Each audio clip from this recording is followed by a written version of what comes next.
L'agent d'entretien en fauteuil roulant à l'hôpital était ridiculisé par les médecins qui disaient qu'elle était inutile et sans valeur. Mais lorsque la fille du directeur s'est évanouie devant elle, tout le monde a été choqué par ce que l'agent d'entretien a fait. Avant de commencer l'histoire, n'oubliez pas de laisser un like et de vous abonner à la chaîne pour voir plus d'histoires comme celle-ci. James Smith était un homme à l'air sérieux et aux gestes précis. En tant que propriétaire et administrateur de l'hôpital central, il portait sur ses épaules la responsabilité de maintenir l'excellence dans l'un des plus grands hôpitaux de la ville. Chaque professionnel, des chirurgiens renommés à se charger du nettoyage, était choisi avec un soin extrême. James croyait que la qualité de l'hôpital était le reflet direct des personnes qui y travaillaient, et il ne tolérait pas les échecs susceptibles de compromettre la sécurité ou la réputation de l'institution. En ce matin ensoleillé, James parcourait les couloirs animés de l'hôpital comme il le faisait chaque jour. L'odeur caractéristique du désinfectant se mêlait au murmure des conversations entre médecins et patients. Il aimait observer chaque détail, car il pensait que sa présence attentive motivait l'équipe à donner le meilleur d'elle-même. C'est alors qu'un événement attira son attention. Un homme âgé, avançant à pas lents en s'appuyant sur une canne, trébucha sur un chiffon de sol oublié près du hall principal. L'impact de la chute fut brusque et le bruit du corps heurtant le sol résonna, figeant momentanément l'atmosphère. James courut vers l'homme, inquiet. « Monsieur, ça va ?» demanda-t-il en l'aidant à se relever. L'homme, encore sonné, secoua la tête et répondit « Je pense que oui, mais cela aurait pu être pire. » Pourquoi quelque chose comme ça traîne-t-il au milieu du couloir? C'est un hôpital, pas un entrepôt désorganisé. James sentit son visage s'empourprer. Il savait que le vieil homme avait raison. La propreté et l'organisation de l'hôpital devaient être impeccables, et une erreur aussi basique était inacceptable. « S'il vous plaît, asseyez-vous ici. Je vais demander à quelqu'un de vous examiner et de comprendre ce qui s'est passé, » dit James d'un ton ferme, indiquant une chaise proche. Alors qu'il appelait une infirmière pour s'occuper du vieil homme, il regarda le chiffon oublié sur le sol. C'était une négligence qui n'aurait jamais dû se produire. Plus tard dans la même journée, un autre incident renforça son inquiétude. James se trouvait à la réception, passant en revue quelques notes, lorsqu'il entendit une série d'éternuements. En se retournant, il vit l'une des réceptionnistes tentant de s'occuper d'une patiente, mais manifestement en proie à une réaction allergique. « Excusez-moi, madame, je crois que je fais une crise d'allergie, » dit la réceptionniste en couvrant son visage avec un mouchoir. La patiente, visiblement contrariée, s'éloigna rapidement. « C'est absurde. Je suis venue pour être soignée, pas pour être couverte de microbes, » se plaignit-elle avant de partir. James fronça les sourcils, sentant son irritation grandir.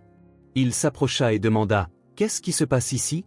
Pourquoi avez-vous autant de mal à respirer ?» La réceptionniste, éternuant encore, montra le sol. « Il y a beaucoup de poussière accumulée ici. Je ne sais pas si le nettoyage a été fait correctement. » James regarda autour de lui. En effet, il y avait une fine couche de poussière sur les meubles et le sol. Il soupira, constatant un schéma inquiétant. Cet après-midi-là, James décida de convoquer la nouvelle agent d'entretien pour discuter. C'était une femme qu'il avait récemment engagée sur la base de bonnes recommandations et d'un profil apparemment prometteur. Lorsqu'elle entra dans son bureau, elle avait les épaules tendues et le regard inquiet. James, assis derrière son bureau impeccablement organisé, commença d'un ton calme mais sérieux. « S'il vous plaît, asseyez-vous, » dit-il en indiquant une chaise en face de lui. « Vous savez que j'attache beaucoup d'importance à l'excellence dans chaque aspect de cet hôpital, » poursuivit James, joignant les mains sur le bureau. Des soins médicaux au nettoyage des couloirs, tout doit être d'un niveau irréprochable. Quand quelque chose ne va pas, comme aujourd'hui, cela affecte la sécurité de nos patients et la réputation de l'institution. Il fit une pause, observant la femme qui triturait nerveusement ses mains sur ses genoux. Aujourd'hui, un homme âgé a trébuché sur un chiffon laissé dans le couloir. Il aurait pu être grièvement blessé, continua James, son ton se faisant plus grave. Et il y a à peine quelques instants, une réceptionniste a été prise d'éternuement à cause de la poussière accumulée. Cela a poussé une patiente à partir sans être soignée. Je ne peux pas fermer les yeux sur de telles défaillances. L'agent d'entretien releva la tête, les yeux embués, et tenta de se justifier. Je suis désolé, monsieur. C'était une négligence. J'essaie de faire de mon mieux pour tout bien faire, mais parfois c'est difficile de suivre le rythme de l'hôpital. Il y a tellement de choses à nettoyer, tellement d'endroits à entretenir. » Sa voix se fit plus faible, comme si elle réalisait que ses paroles ne suffiraient pas à infléchir la décision de James. Je comprends que le travail soit exigeant, répondit-il en gardant son calme. Mais ici, nous ne pouvons pas nous permettre de commettre de telles erreurs. Chaque détail compte, et la moindre défaillance peut être lourde de conséquences. J'ai essayé d'être patient, mais les incidents d'aujourd'hui montrent que vous n'êtes peut-être pas à votre place ici. La femme baissa la tête, acceptant la décision inévitable. Je suis vraiment désolé, Monsieur Smith. Merci pour l'opportunité. Je vais m'efforcer de m'améliorer dans le prochain emploi. James acquiesça en se levant pour lui serrer la main. J'espère que vous trouverez un endroit où vous pourrez évoluer. Je vous souhaite le meilleur.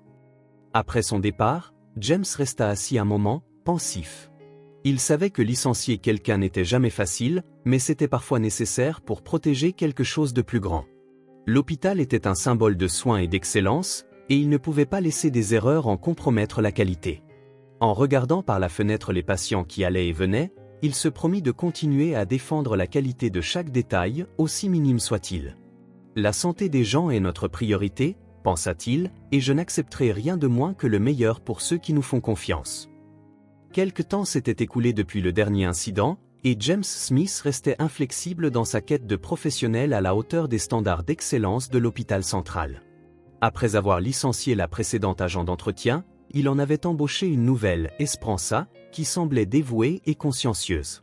Cependant, au bout de quelques jours, James se rendit compte que les apparences pouvaient être trompeuses. Lors de ses rondes quotidiennes dans les couloirs, il remarqua des zones négligées et de la saleté accumulée, chose impensable dans un environnement hospitalier. Au début, il tenta d'attribuer ses problèmes à l'inexpérience, mais il devint vite évident que la situation était plus grave qu'il ne l'imaginait. Esperanza, contrairement à ce qu'on attendait d'elle, faisait preuve d'un comportement non professionnel. Elle disparaissait souvent durant ses heures de travail et ses collègues rapportaient qu'elle semblait éviter les tâches les plus basiques. Un jour, alors qu'il effectuait une inspection surprise, James la trouva endormie dans une salle de stockage du matériel. Elle avait improvisé un lit avec des chiffons de nettoyage et dormait paisiblement, comme si elle était chez elle. James sentit son irritation grandir, mais il décida d'observer encore quelques jours avant de prendre une décision. Pour lui, chaque employé était le prolongement des soins que l'hôpital s'engageait à fournir, et des défaillances comme celle-ci étaient inadmissibles. La situation atteignit son paroxysme un après-midi pluvieux. L'hôpital était bondé de patients qui allaient et venaient en quête de soins. C'est à ce moment-là qu'une fillette d'environ 10 ans entra en courant par la porte principale, le visage couvert de poussière, les cheveux en bataille et les vêtements déchirés. Elle tenait un sac plastique presque vide et observait les alentours avec un mélange de peur et d'espoir. La fillette s'approcha timidement de la réception où se trouvait Esperanza et murmura « Madame, s'il vous plaît, aidez-moi. J'ai faim et je voulais juste un peu de nourriture. » Esperanza la regarda avec mépris, croisant les bras et fronçant le nez comme si la présence de la gamine la dérangeait. « Qu'est-ce que tu fais ici? Ce n'est pas un endroit pour les mendiants. Sors d'ici avant que je n'appelle quelqu'un pour te mettre dehors de force. » dit-elle d'un ton dur qui fit reculer la fillette de quelques pas, ses yeux autrefois pleins d'espoir scintillant à présent de larmes retenues. La scène n'échappa pas à James, qui se trouvait dans le couloir voisin et avait tout entendu. Il s'approcha d'elle, sentant un pincement au cœur devant la dureté du traitement infligé à l'enfant. « Esperanza, c'est inacceptable », déclara-t-il d'une voix ferme mais maîtrisée. Il s'agenouilla devant la fillette pour la réconforter. « Ça va, tu peux me dire ce qui s'est passé? Pourquoi es-tu venue seule ?» La fillette sanglota et répondit avec difficulté « Ma maman est malade et ne peut pas travailler. Nous n'avons pas de nourriture à la maison. Je voulais juste de l'aide. » James prit une profonde inspiration, sentant le poids de la responsabilité entre ses mains. Il se releva et regarda Esperanza droit dans les yeux. « Cet enfant est venu ici pour demander de l'aide et tu l'as traitée comme si elle n'était qu'un fardeau. C'est un comportement inacceptable, surtout dans un lieu qui devrait être un symbole de soins et de compassion. » James prit la main de la fillette et l'emmena vers la réception, demandant à un membre du personnel de lui donner à manger et à boire. « Assurez-vous également qu'elle soit examinée médicalement, » dit-il d'un ton qui ne laissait pas place à la contestation. Après s'être assuré que la petite fille était prise en charge, James reporta son attention sur Esperanza. Il la convoqua dans son bureau et ferma la porte. Assis derrière son bureau, l'expression grave, il commença. « Esperanza, j'avais déjà remarqué que vous ne remplissiez pas vos fonctions comme il se doit, mais aujourd'hui, vous avez dépassé toutes les limites. » Il joignit les mains sur le bureau. « Votre travail ici ne consiste pas seulement à garder l'hôpital propre, mais à faire en sorte que chaque personne qui franchit ces portes se sente accueillie et respectée. La façon dont vous avez traité cet enfant était inhumaine. Je ne peux pas vous laisser continuer à travailler ici. Esperanza tenta de se justifier, mais James leva la main pour l'interrompre. Ce qui s'est passé aujourd'hui est trop grave pour des excuses. Vous êtes renvoyé, et j'espère que vous retiendrez la leçon pour l'avenir. Après son départ, James resta quelques instants en silence, repensant à l'incident. Il savait que trouver la bonne personne pour ce poste serait un défi, mais il était déterminé à ne pas compromettre ses principes. Quelques jours plus tard, alors qu'il étudiait des CV dans son bureau, il eut une visite inattendue. Une femme en fauteuil roulant, aux cheveux gris et au sourire confiant, se présenta sous le nom de Margaret. Elle expliqua qu'elle cherchait un emploi et qu'elle pensait pouvoir apporter quelque chose, malgré son état physique. Monsieur Smith, je sais qu'être agent d'entretien dans un hôpital demande des efforts, mais je suis organisée, consciencieuse et déterminée à prouver que mon fauteuil ne définit pas mes capacités, dit-elle d'une voix ferme et assurée. James l'écouta attentivement, admirant son courage et sa détermination. Il savait toutefois que le travail exigeait une mobilité constante et que la configuration de l'hôpital ne facilitait pas la tâche à quelqu'un en fauteuil roulant.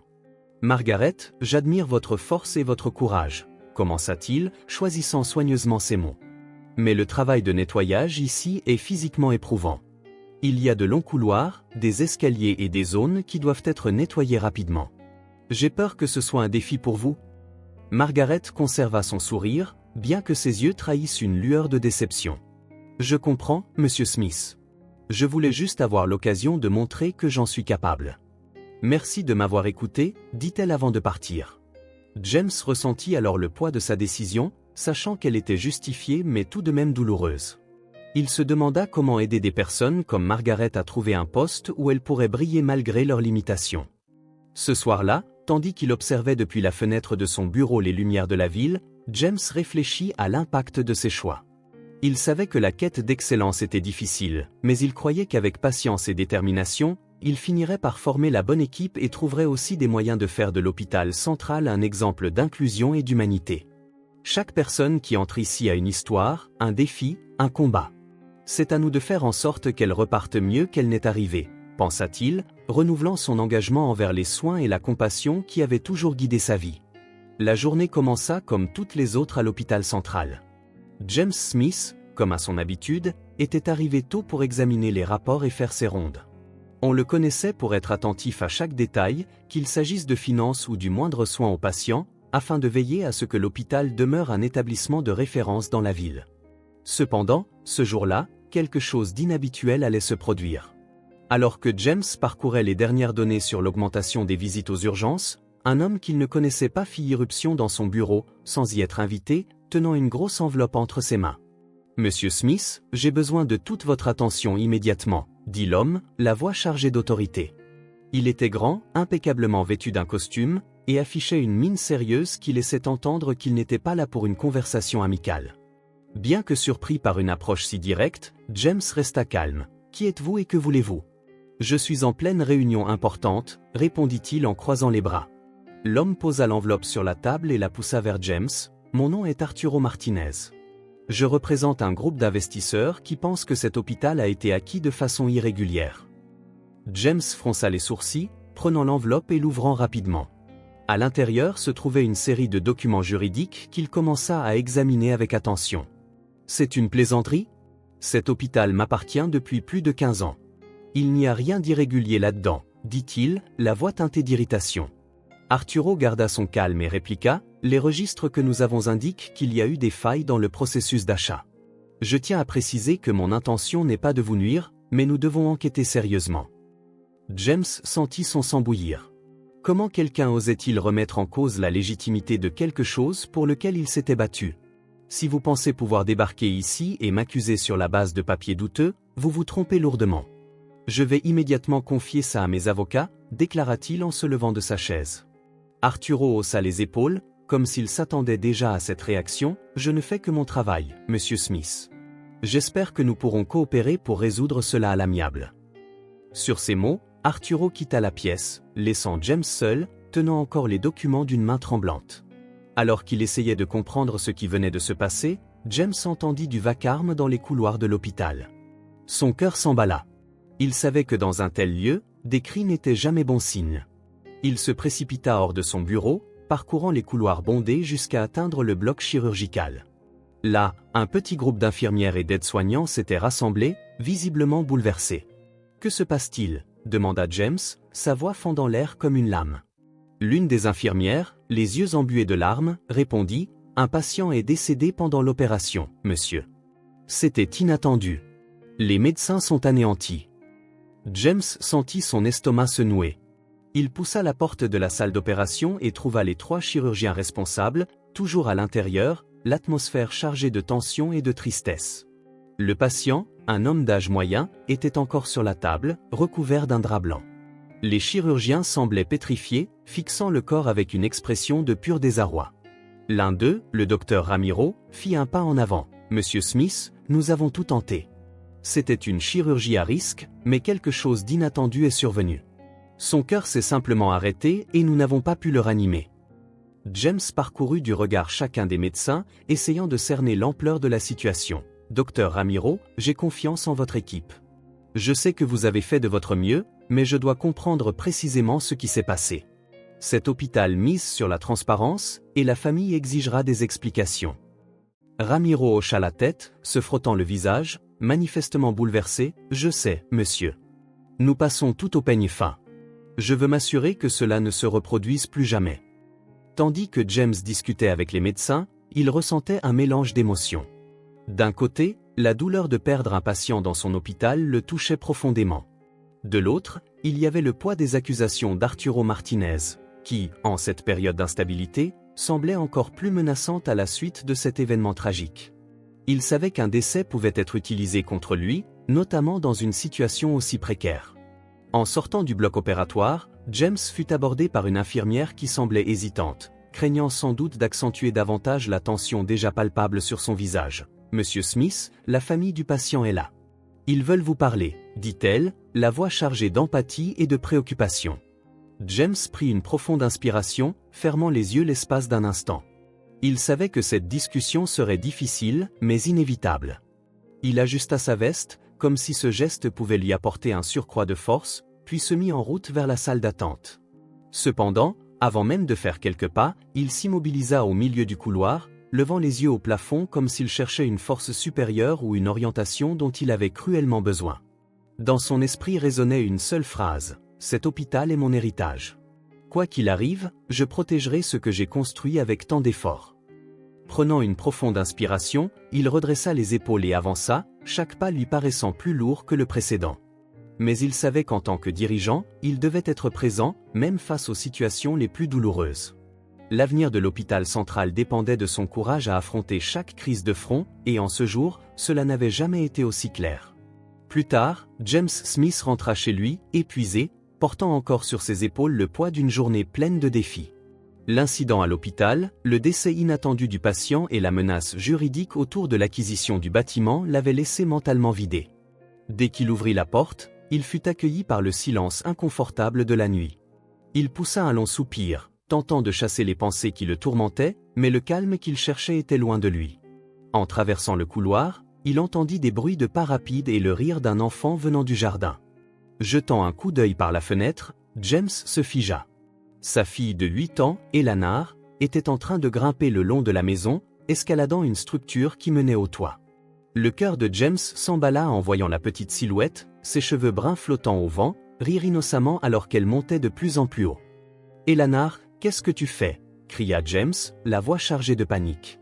Il laissa tomber la mallette qu'il tenait et courut dehors, ses pas précipités résonnant dans l'entrée. Eleanor se retourna, surprise par le ton sévère de son père, et manqua de peu de perdre l'équilibre. « Je joue, papa. Je voulais voir les étoiles d'ici, » dit-elle avec un sourire innocent, inconsciente du danger. James ne réfléchit pas à 2 fois. Il grimpa rapidement, l'atteignant avant qu'elle ne fasse un pas de plus. Il la saisit fermement par les bras et la ramena en sécurité, son cœur battant encore la chamade. « Tu te rends compte de ce qui aurait pu se passer, Eleanor ? Tu aurais pu tomber. Ce n'est pas un jeu. » Sa voix résonnait, à la fois chargée de frustration et de peur. Il la déposa au sol et s'agenouilla devant elle, la tenant fermement par les épaules. « Promets-moi de ne plus jamais faire ça. Promets-le-moi, tout de suite. » Eleanor, effrayée par le ton de son père, balbutia « Je voulais juste voir les étoiles, papa. Je ne savais pas que tu te mettrais en colère comme ça. » James prit une longue inspiration, cherchant à contenir un mélange de colère et de soulagement. « Eleanor, je t'aime plus que tout au monde. S'il t'arrivait quelque chose, je ne me le pardonnerais jamais, » dit-il, la voix plus basse mais toujours tremblante d'émotion. Il la serra fort contre lui, la tenant comme s'il voulait la protéger de tout, même d'elle-même. « Fais attention, je n'ai que toi. » Après avoir couché Eleanor, James se rendit dans sa propre chambre. À peine avait-il fermé la porte que toute la tension accumulée durant la journée explosa. Il balaya la pièce du regard, se sentant oppressé par les murs qui semblaient se refermer sur lui. Pourquoi tout s'effondre? Pourquoi tout ce que j'ai construit est-il menacé? Pensa-t-il, tandis que son esprit rejouait chaque moment de la journée. Dans un geste impulsif de frustration, il frappa le mur de toutes ses forces. La douleur immédiate dans sa main lui procura un soulagement fugace, mais elle révélait aussi son incapacité à contrôler ses propres sentiments. Il frappa encore et encore, jusqu'à ce que ses jointures soient rouges et endolories. « Je ne peux pas laisser faire ça. Je ne peux pas perdre l'hôpital. Je ne peux pas échouer envers Eleanor. Je ne peux pas laisser tout s'écrouler ainsi, » murmura-t-il, tandis que des larmes de rage et d'épuisement roulaient sur ses joues. Soudain, la sonnerie stridente du téléphone rompit le silence oppressant de la pièce, faisant sursauter James. Il décrocha le combiné d'une main tremblante, une sueur froide commençant à perler sur son front. « Monsieur Smith, nous avons besoin de vous à l'hôpital immédiatement, » dit une voix à l'autre bout du fil, chargée d'urgence et de panique. Le ton alarmant fit battre le cœur de James encore plus vite. Il fronça les sourcils, essayant de comprendre des mots qui paraissaient surréalistes dans le contexte déjà tendu de la journée. Que se passe-t-il? Parlez clairement, exigea-t-il, la voix soudain ferme alors que l'adrénaline commençait à monter. Ils sont en train de détruire l'hôpital, monsieur. Un groupe est entré et a commencé à tout casser. Ils disent que l'hôpital ne devrait même pas exister, expliqua la voix affolée, mêlée de bruits chaotiques en arrière-plan. On entendait des cris lointains et le bruit caractéristique du verre qui se brise. James sentit son cœur se serrer, comme si toute une vie d'effort se défaisait en quelques minutes. Il eut l'impression que le sol s'ouvrait sous ses pieds, mais il savait qu'il devait agir vite. « J'arrive immédiatement. Mettez-vous à l'abri et appelez la police. Ne faites rien de risqué en attendant que j'arrive, » ordonna-t-il, la voix empreinte d'une autorité qu'il ne ressentait pas réellement. Il raccrocha d'un geste brusque, déjà en train de saisir ses clés de voiture tandis que son esprit s'efforçait de s'organiser pour la suite. L'image de l'hôpital mis à sac, des patients terrifiés et du personnel impuissant l'assaillit alors qu'il se précipitait hors de la maison. Alors qu'il sortait, James jeta un regard vers la chambre où dormait Eleanor. La vue de la porte close le fit hésiter un instant, l'envie de revenir s'assurer qu'elle était en sécurité étant presque irrépressible. Mais il ne pouvait pas s'attarder. L'hôpital avait besoin de lui, et chaque seconde comptait. « Je protégerai ce qui est à nous, Eleanor. Je te le promets, » murmura-t-il pour se donner du courage. Il grimpa dans la voiture et mit le contact, le vrombissement du moteur déchirant le calme de la nuit. Alors qu'il accélérait dans les rues désertes, ses pensées oscillaient entre la peur pour l'hôpital et le poids de tout ce qu'il avait déjà affronté dans la journée. Est-ce une forme de représailles? Est-ce lié aux accusations d'Arturo? Ça ne peut pas être une coïncidence? Se dit-il en serrant fermement le volant, tandis que la voiture gagnait en vitesse. Le trajet jusqu'à l'hôpital lui parut interminable. Chaque feu rouge, chaque intersection, était un obstacle de plus entre lui et ce qu'il devait résoudre. James sentait le poids de la responsabilité et des attentes peser sur ses épaules comme jamais auparavant. Cet hôpital était plus qu'un simple bâtiment, c'était le reflet de ses luttes, de ses sacrifices et de sa vision de bâtir quelque chose qui changerait réellement la vie des gens. Peu importe ce que je trouverai là-bas, je ne les laisserai pas détruire tout ce que j'ai construit, se dit-il, le regard fixé sur la route. Le hall principal, autrefois symbole d'accueil et d'excellence, était dévasté. Des meubles renversés, du verre brisé et des papiers éparpillés au sol donnaient à l'endroit un air de désolation. Un peu plus loin, un groupe d'hommes en uniforme officiel discutait avec gravité. James comprit aussitôt qu'il ne s'agissait pas d'intrus ordinaires. D'un pas décidé, James s'approcha du groupe. « Qui est le responsable ici? Qu'est-ce qui se passe dans mon hôpital ?» demanda-t-il, la voix ferme mais teintée d'indignation. L'un des hommes, qui semblait être le chef, s'avança, tenant une planchette avec des documents à l'aspect officiel. « Monsieur Smith, je m'appelle Rory Ortega. Nous sommes une équipe gouvernementale chargée de gérer les propriétés irrégulières. Cet hôpital fonctionne sur un terrain dont l'acquisition n'a pas été correctement légalisée. Par conséquent, nous avons reçu l'ordre de lancer le processus de démolition. » Ces mots frappèrent James comme un coup de poing en plein estomac. Il jeta un œil aux documents que lui tendait Ortega, mais sa vision semblait brouillée par tant de colère et de frustration. « C'est un scandale. Cet hôpital est en service depuis plus de 15 ans. Comment pouvez-vous dire qu'il est maintenant irrégulier ?» La voix de James montait, traduisant sa fureur. Ortega, cependant, resta calme. « Je comprends votre frustration, monsieur, mais nous ne faisons qu'exécuter les ordres. La décision est déjà prise, ce terrain sera réattribué à l'État. » James sentit son corps tout entier trembler d'indignation. Il savait que ces mots signifiaient la fin de tout ce pourquoi il s'était battu. Tentant de garder son sang-froid, il rétorqua « Vous n'êtes pas seulement en train de détruire un bâtiment, mais des vies.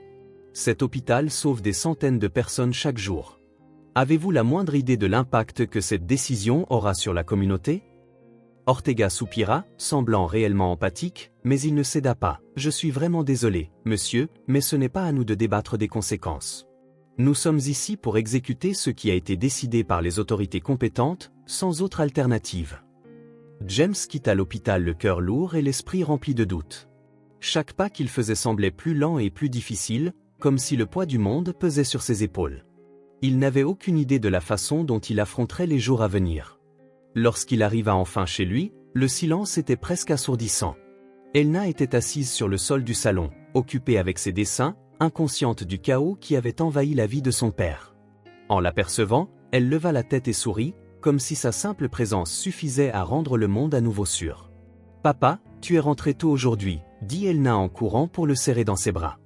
James se pencha et la tint contre lui, tentant de trouver un peu de réconfort dans ce geste. « Oui, mon ange. Je suis revenu pour passer un peu plus de temps avec toi, » répondit-il en forçant un sourire qui ne reflétait pas le tourbillon d'émotions qu'il ressentait. Il savait qu'il devait être fort pour elle, même si tout autour de lui semblait s'effondrer. Après l'avoir mise au lit, James se rendit dans sa chambre, où il s'assit au bord du lit, le visage enfoui dans ses mains. Son esprit tournait à 1000 à l'heure, repensant aux paroles d'Orga et à la vision de l'hôpital détruit. L'idée que sa fille puisse avoir faim, ou qu'ils puissent perdre le toit au-dessus de leur tête, le terrifiait.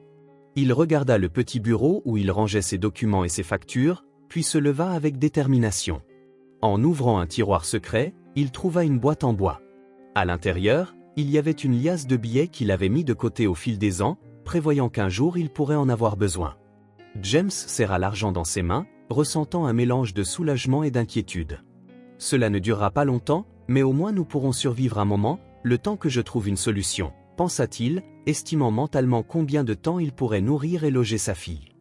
Il savait qu'il allait devoir être stratégique et prudent avec chaque centime, mais il savait aussi qu'il n'avait pas le choix. Sa fierté et ses ambitions allaient devoir être mises de côté. La chose la plus importante désormais était de s'assurer qu'Elna ne subisse pas les conséquences de ce qu'il considérait comme une injustice. Le lendemain matin, alors qu'il préparait le petit déjeuner pour Elna, James tenta d'agir normalement. Il ne voulait pas que sa fille perçoive la gravité de la situation. « Tu veux des crêpes ou des œufs aujourd'hui ?» demanda-t-il, essayant de paraître détendu. Elna le regarda avec curiosité. « Tu agis bizarrement, papa. Est-ce que tout va bien ?» demanda-t-elle d'une voix douce mais pleine de perspicacité. James se tourna vers elle, souriant. « Tout va très bien, ma petite. Je veux juste profiter de plus de temps avec toi. » Au cours de la journée, James ne parvenait pas à chasser ses inquiétudes de son esprit. Le poids de tout ce qui s'était passé semblait s'alourdir d'heure en heure, comme si une ombre planait au-dessus de lui, l'empêchant de trouver le moindre répit. Il marchait dans la maison d'un pas lent et incertain, tandis que son esprit s'agitait frénétiquement, cherchant une solution à ce qui lui paraissait un obstacle insurmontable. Il commença à planifier ses prochaines démarches, griffonnant des idées sur un vieux bloc-notes qu'il gardait sur la table de la cuisine. La feuille se remplit vite de notes, de ratures et de flèches qui allaient et venaient sans direction claire. « Il faut que je parle à un avocat. Il doit y avoir un moyen de contester cette décision. Je ne peux pas laisser tout s'arrêter comme ça, » pensa-t-il en feuilletant les quelques documents qu'il lui restait à propos du terrain de l'hôpital. Ses doigts parcouraient rapidement les pages, comme s'il cherchait une réponse cachée entre les lignes. Chaque détail de ces documents semblait chargé d'un poids émotionnel. James se souvenait de la première fois où il les avait eus entre les mains, fier d'avoir enfin acquis le terrain où serait construit l'hôpital central. Il se rappelait ses nuits blanches, à planifier chaque détail de la structure, à choisir avec soin les professionnels qui feraient partie de ce rêve. À présent, ces mêmes papiers semblaient dénués de valeur, comme de simples fragments de quelque chose qui disparaissait sous ses yeux. Malgré le sentiment écrasant de défaite, une lueur d'espoir persistait dans son cœur. C'était comme une flamme vacillante au milieu d'une tempête, mais James savait que tant qu'elle brillait, il ne pouvait pas abandonner. Ce soir-là, après avoir encore mis Elna au lit, James s'assit sur le canapé du salon, une tasse de thé à la main. Il l'avait préparé, mais n'éprouvait aucune envie de le boire. La vapeur s'élevait lentement, se mêlant à l'air froid de la maison, tandis qu'il fixait le plafond. Les ombres, créées par la lampe à la lumière tamisée, dansaient autour de lui et semblaient refléter l'agitation de son esprit. Il prit une longue inspiration, tentant de faire taire ses pensées, mais les doutes et les peurs continuaient de l'assaillir. Il savait que les jours à venir seraient cruciaux, à la fois pour sa famille et pour sa propre santé mentale. La responsabilité de protéger Elna, en même temps de se battre pour l'hôpital, était un fardeau presque insupportable. Le temps passa, et James Smith ressentait le poids de chaque jour comme un combat permanent. L'argent qu'il avait économisé commençait à fondre rapidement. Il avait calculé qu'il pourrait subvenir aux besoins d'Elna pendant quelques mois, mais les dépenses semblaient surgir de partout, sans relâche. Les nuits étaient longues et agitées, et la vision de l'hôpital détruit le hantait toujours dans ses rêves. Malgré cela, il ne laissait jamais Elna percevoir son angoisse. Pour elle, James s'efforçait d'être un havre de paix, même lorsque le monde autour semblait s'effondrer. Alors qu'il regardait l'argent qui lui restait, James prit une décision qui allait tout changer. Il savait qu'il ne pourrait pas continuer à vivre uniquement de ses économies. Cet argent finirait par s'épuiser et il devait trouver un moyen de reconstruire sa vie et son objectif. Si j'ai pu créer un hôpital une fois, je peux le refaire, même si je dois repartir de zéro, pensa-t-il avec une détermination renouvelée. Prenant ce qui lui restait, James décida d'investir dans ce qu'il connaissait le mieux, prendre soin des gens. Il commença modestement, avec un petit bâtiment situé dans un quartier défavorisé de la ville. L'endroit n'avait pas l'éclat de l'hôpital central, mais il avait un potentiel. James savait qu'avec de l'effort, il pourrait le transformer en un espace de soins pour la communauté. Il appela ce nouveau projet « Hôpital Communautaire Espoir », un nom qui reflétait exactement ce qu'il voulait transmettre, l'idée que, même dans les difficultés, il y avait toujours une chance de recommencer. L'endroit était simple, avec peu de salles et une petite urgence, mais pour lui, c'était un pas dans la bonne direction. Au fil des mois, le petit hôpital commença à prendre vie. James embaucha des médecins et des infirmières dévoués, des personnes qui partageaient sa vision d'offrir des soins de qualité accessibles à la communauté. Chaque recrutement était fait avec prudence, car il savait qu'avec ses ressources limitées, l'équipe devait être engagée. Peu à peu, l'hôpital vit arriver ses premiers patients, et James sentit son cœur se réchauffer en voyant que son travail impactait à nouveau des vies. Cependant, il restait un défi à relever, le nettoyage. James savait qu'un environnement propre était essentiel pour la santé et la sécurité des patients. Il avait besoin d'engager un agent d'entretien, mais cette fois, il serait plus exigeant que jamais. Alors qu'il réfléchissait à la personne qui pourrait occuper ce poste, un visage familier apparut à l'entrée de l'hôpital. C'était Margaret, la femme en fauteuil roulant qui, quelques mois plus tôt, avait sollicité un emploi. Elle arborait la même détermination dans le regard et un sourire confiant sur son visage. « Monsieur Smith, je sais que je suis déjà venu ici et que vous pensiez que je ne pourrais pas faire ce travail, mais je suis de retour parce que je crois mériter une chance, » dit Margaret d'une voix ferme, mais pleine d'humilité. James fut surpris de la revoir. Il se souvenait clairement de leur conversation et du fait qu'il avait refusé sa demande, pensant qu'elle ne serait pas en mesure d'accomplir les tâches requises. « Margaret, je vous remercie de revenir vers moi, mais vous savez que ce travail nécessite beaucoup d'efforts physiques. » « Je suis inquiet pour votre sécurité et votre bien-être, » répondit-il, essayant d'être honnête, tout en considérant sa détermination.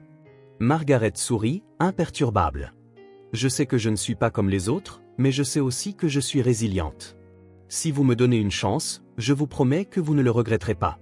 J'ai traversé tant de difficultés dans la vie et ce fauteuil ne définit pas ce que je peux ou ne peux pas faire. » Les mots de Margaret touchèrent James d'une manière à laquelle il ne s'attendait pas. Il vit dans ses yeux la même détermination qu'il avait lui-même ressentie en repartant de zéro. Après un moment de réflexion, James acquiesça. « D'accord, Margaret.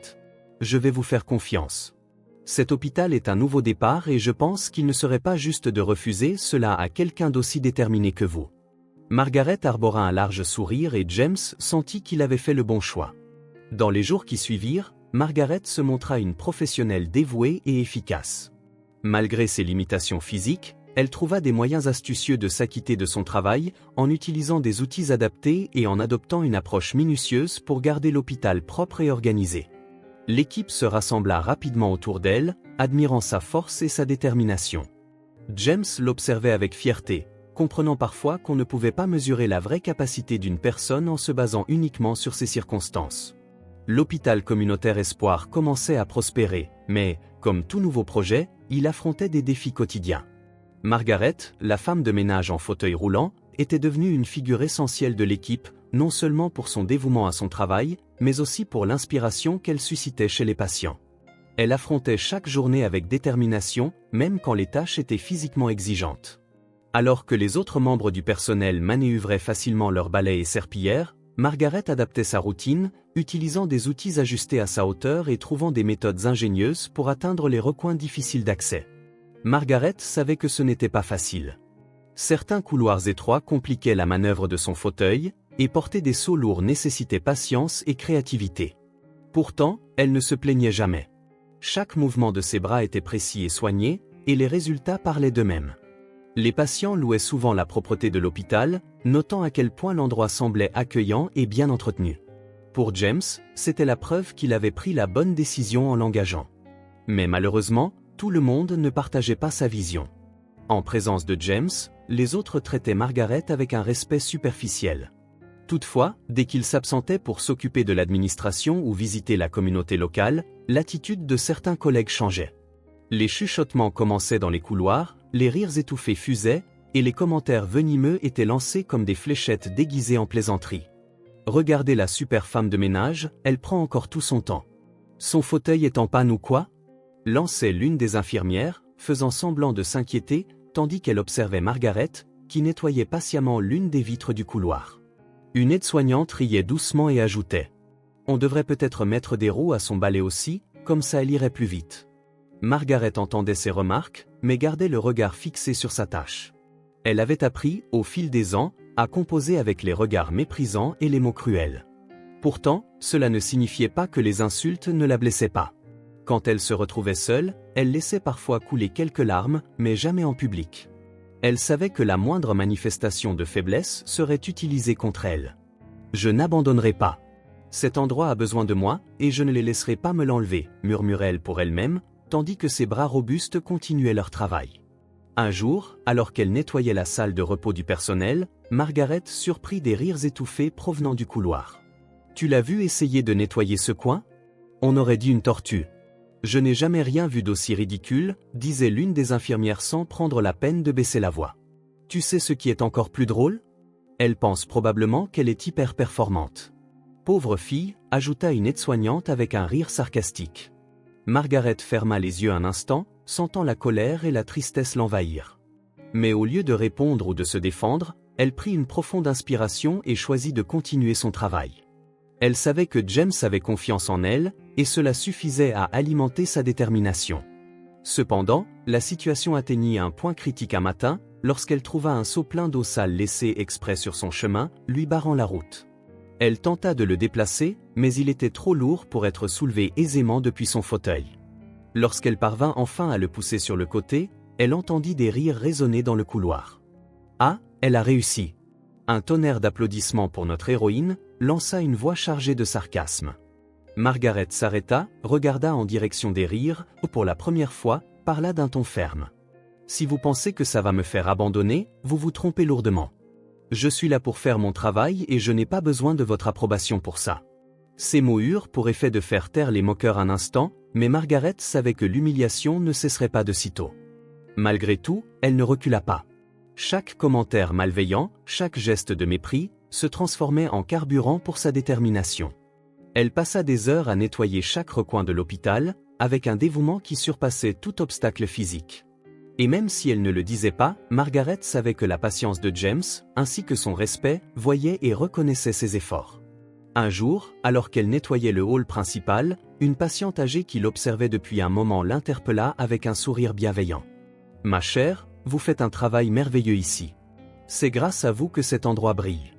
Ne laissez personne vous dire le contraire. » Les mots de la vieille dame furent comme un baume pour Margaret, ravivant sa force. « Merci. J'avais besoin d'entendre ça, » répondit Margaret avec un sourire sincère. Margaret continua son travail à l'hôpital communautaire Espoir avec le dévouement et le soin qui l'avaient toujours caractérisé. Malgré les humiliations constantes de certains collègues, elle restait inébranlable.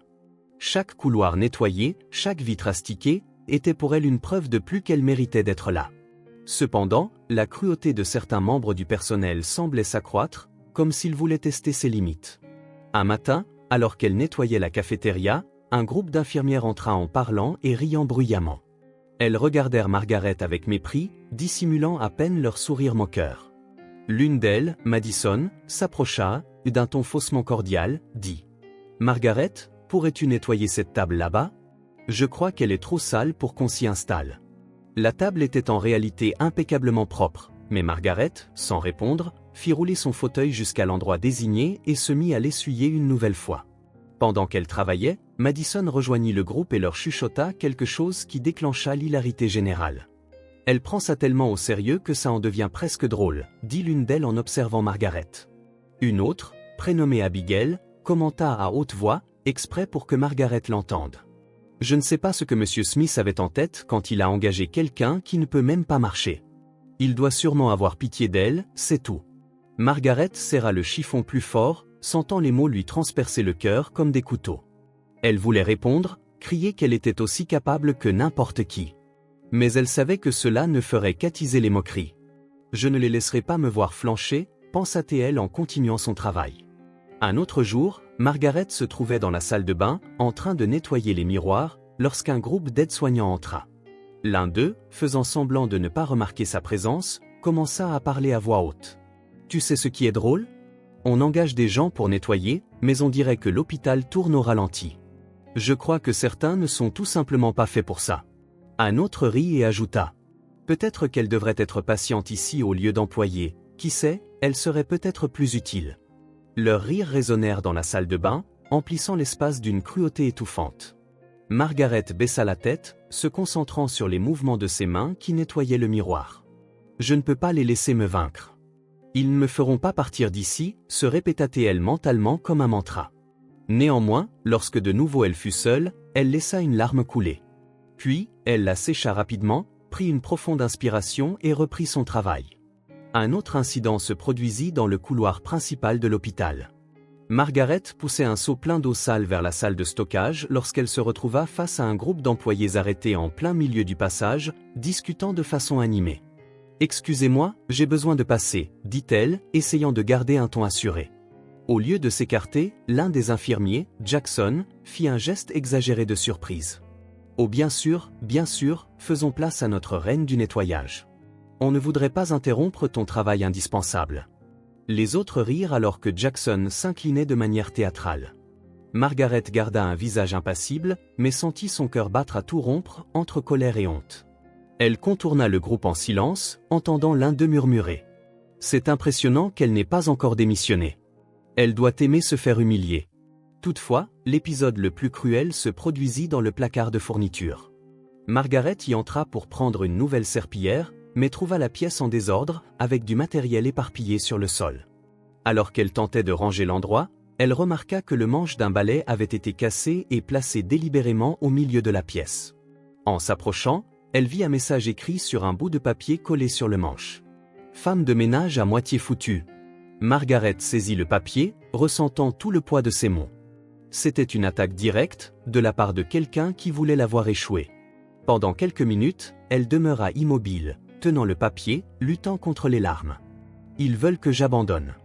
Ils veulent que je croie que je ne suis pas capable. Mais je ne leur ferai pas ce plaisir, » pensa-t-elle en déchirant la note et en la jetant à la poubelle. Puis elle attrapa un autre balai et retourna travailler, ses gestes plus fermes et plus résolus que jamais. Bien que Margaret se sente isolée, elle savait que son combat n'était pas que pour elle-même, mais aussi pour tous ceux qui, comme elle, faisaient face au quotidien aux préjugés. Et tandis que la douleur de l'humiliation était grande, sa détermination l'était encore plus. Après tout, elle avait choisi d'être là, et tant qu'elle le pourrait, elle continuerait de prouver que sa force dépassait tout ce que les autres pouvaient imaginer. Après une autre journée éprouvante à l'hôpital communautaire Espoir, Margaret rentra chez elle en silence. La petite habitation où elle vivait était modeste, mais accueillante. Les murs étaient décorés de vieilles photographies et de peintures qu'elle avait réalisées à une époque plus sereine. C'était son refuge, le seul endroit où elle pouvait être entièrement elle-même, loin des regards jugeurs et des mots cruels qui la suivaient au travail. Dès qu'elle ouvrit la porte, son fidèle compagnon, un petit chat gris nommé Kitty, accourut vers elle en miaulant doucement. « Coucou, mon petit. On dirait que je t'ai manqué aujourd'hui, pas vrai ?» dit Margaret en caressant la douce fourrure de Kitty, qui ronronna sur ses genoux. Ce bref moment de tendresse suffisait à soulager le fardeau de la journée. Même avec toutes les difficultés, Kitty parvenait toujours à lui arracher un sourire. « Si seulement le monde extérieur était aussi simple que toi, Kitty, » murmura-t-elle en avançant dans son fauteuil vers la cuisine. Margaret prépara un dîner frugal, une soupe et un morceau de pain. Elle déposa de la nourriture pour Kitty, qui la suivait de près, comme s'il ne voulait pas la laisser seule. Après avoir mangé, Margaret se rendit dans le salon, où elle aimait lire avant de se coucher. Elle attrapa un livre entamé depuis des semaines, mais réalisa bientôt que son esprit était trop loin pour se concentrer. Les scènes de la journée à l'hôpital lui revenaient sans cesse, les murmures, les rires, la note cruelle. Margaret sentit un nœud se former dans sa gorge, mais secoua la tête, essayant de chasser ses pensées. « Tu as vécu pire, Margaret. Demain est un autre jour, » se dit-elle, en se dirigeant vers la chambre. Quelque chose se produisit alors. L'une des roues de son fauteuil se bloqua subitement dans une rainure du sol. Avant qu'elle ait pu retrouver son équilibre, Margaret perdit le contrôle et tomba sur le côté, se cognant l'épaule contre le sol. La douleur fut immédiate, irradiante, mais pas aussi forte que la frustration qui la submergea. « Bon sang !» cria-t-elle, les larmes aux yeux. Elle essaya de se relever, mais sans le fauteuil, c'était impossible.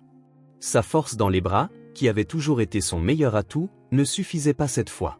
Kitty accourut vers elle, miaulant de façon inquiète, comme s'il comprenait que quelque chose n'allait pas.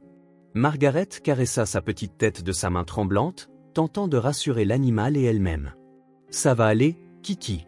Je vais m'en sortir, j'ai juste besoin de me reposer un peu, » dit-elle, la voix brisée, trahissant son épuisement et sa tristesse accumulée. Incapable de se hisser jusqu'à la chaise, Margaret se traîna péniblement jusqu'à un coin de la pièce. Le sol était froid, mais elle n'avait plus la force de tenter autre chose. Se serrant dans ses bras pour se réchauffer, elle ferma les yeux et laissa finalement les larmes couler. « Pourquoi tout doit être si difficile ?» murmura-t-elle, ressentant la solitude peser de plus en plus lourd sur son cœur. Cette nuit-là, Kitty se coucha près d'elle, se blottissant contre son corps comme pour la protéger. Margaret le serra contre elle, trouvant un peu de réconfort dans la compagnie silencieuse de son fidèle ami. Bien que le monde lui paraisse alors cruel et implacable, Kitty était sa seule source de douceur. Alors que la fatigue l'emportait enfin, Margaret chuchota. « Demain sera différent. Il le faut. » Et c'est ainsi qu'elle s'endormit, le cœur lourd et l'espoir en lambeaux, sur le sol glacé, en compagnie de la chaleur de Kitty et de la promesse silencieuse qu'elle trouverait la force d'affronter un nouveau jour. L'aube se leva et les premiers rayons du soleil filtrèrent à travers les rideaux usés de la petite chambre de Margaret. Elle s'éveilla, le corps endolori par la chute de la veille, ressentant la raideur de ses muscles à chaque tentative de mouvement. Le sol froid où elle avait passé la nuit lui rappela durement les batailles quotidiennes qu'elle menait. À ses côtés, Kitty, son petit chat gris, l'observait de ses yeux vifs et attentifs, comme s'il voulait lui transmettre une forme de consolation silencieuse. Margaret glissa sa main tremblante dans la douce fourrure de Kitty et esquissa un léger sourire, malgré la douleur physique et émotionnelle qu'elle portait. « Bonjour, mon petit. On dirait qu'on a survécu à une nuit de plus, pas vrai ? Allez, on se lève, on a une longue journée devant nous, » murmura-t-elle, rassemblant son courage pour se traîner jusqu'à son fauteuil, toujours renversé dans un coin de la pièce. Avec effort et détermination, Margaret redressa le fauteuil et s'y installa à nouveau. Le soulagement initial de retrouver sa position habituelle fut rapidement remplacé par la réalité du jour qui l'attendait. Après s'être rafraîchi le visage avec l'eau froide du lavabo, elle se contempla dans le petit miroir fissuré placé au-dessus. Son reflet lui renvoyait l'image d'une femme fatiguée, mais dont le regard recelait encore une flamme de résistance. Elle enfila soigneusement sa tenue de femme de ménage, comme s'il s'agissait d'une armure contre les mépris qu'elle affrontait. Ajustant ses cheveux en un chignon serré, elle prit une profonde inspiration. Aujourd'hui sera différent, se dit-elle, même si une partie de son cœur doutait de ces mots. En arrivant à l'hôpital communautaire Espoir, l'animation familière des couloirs la happa.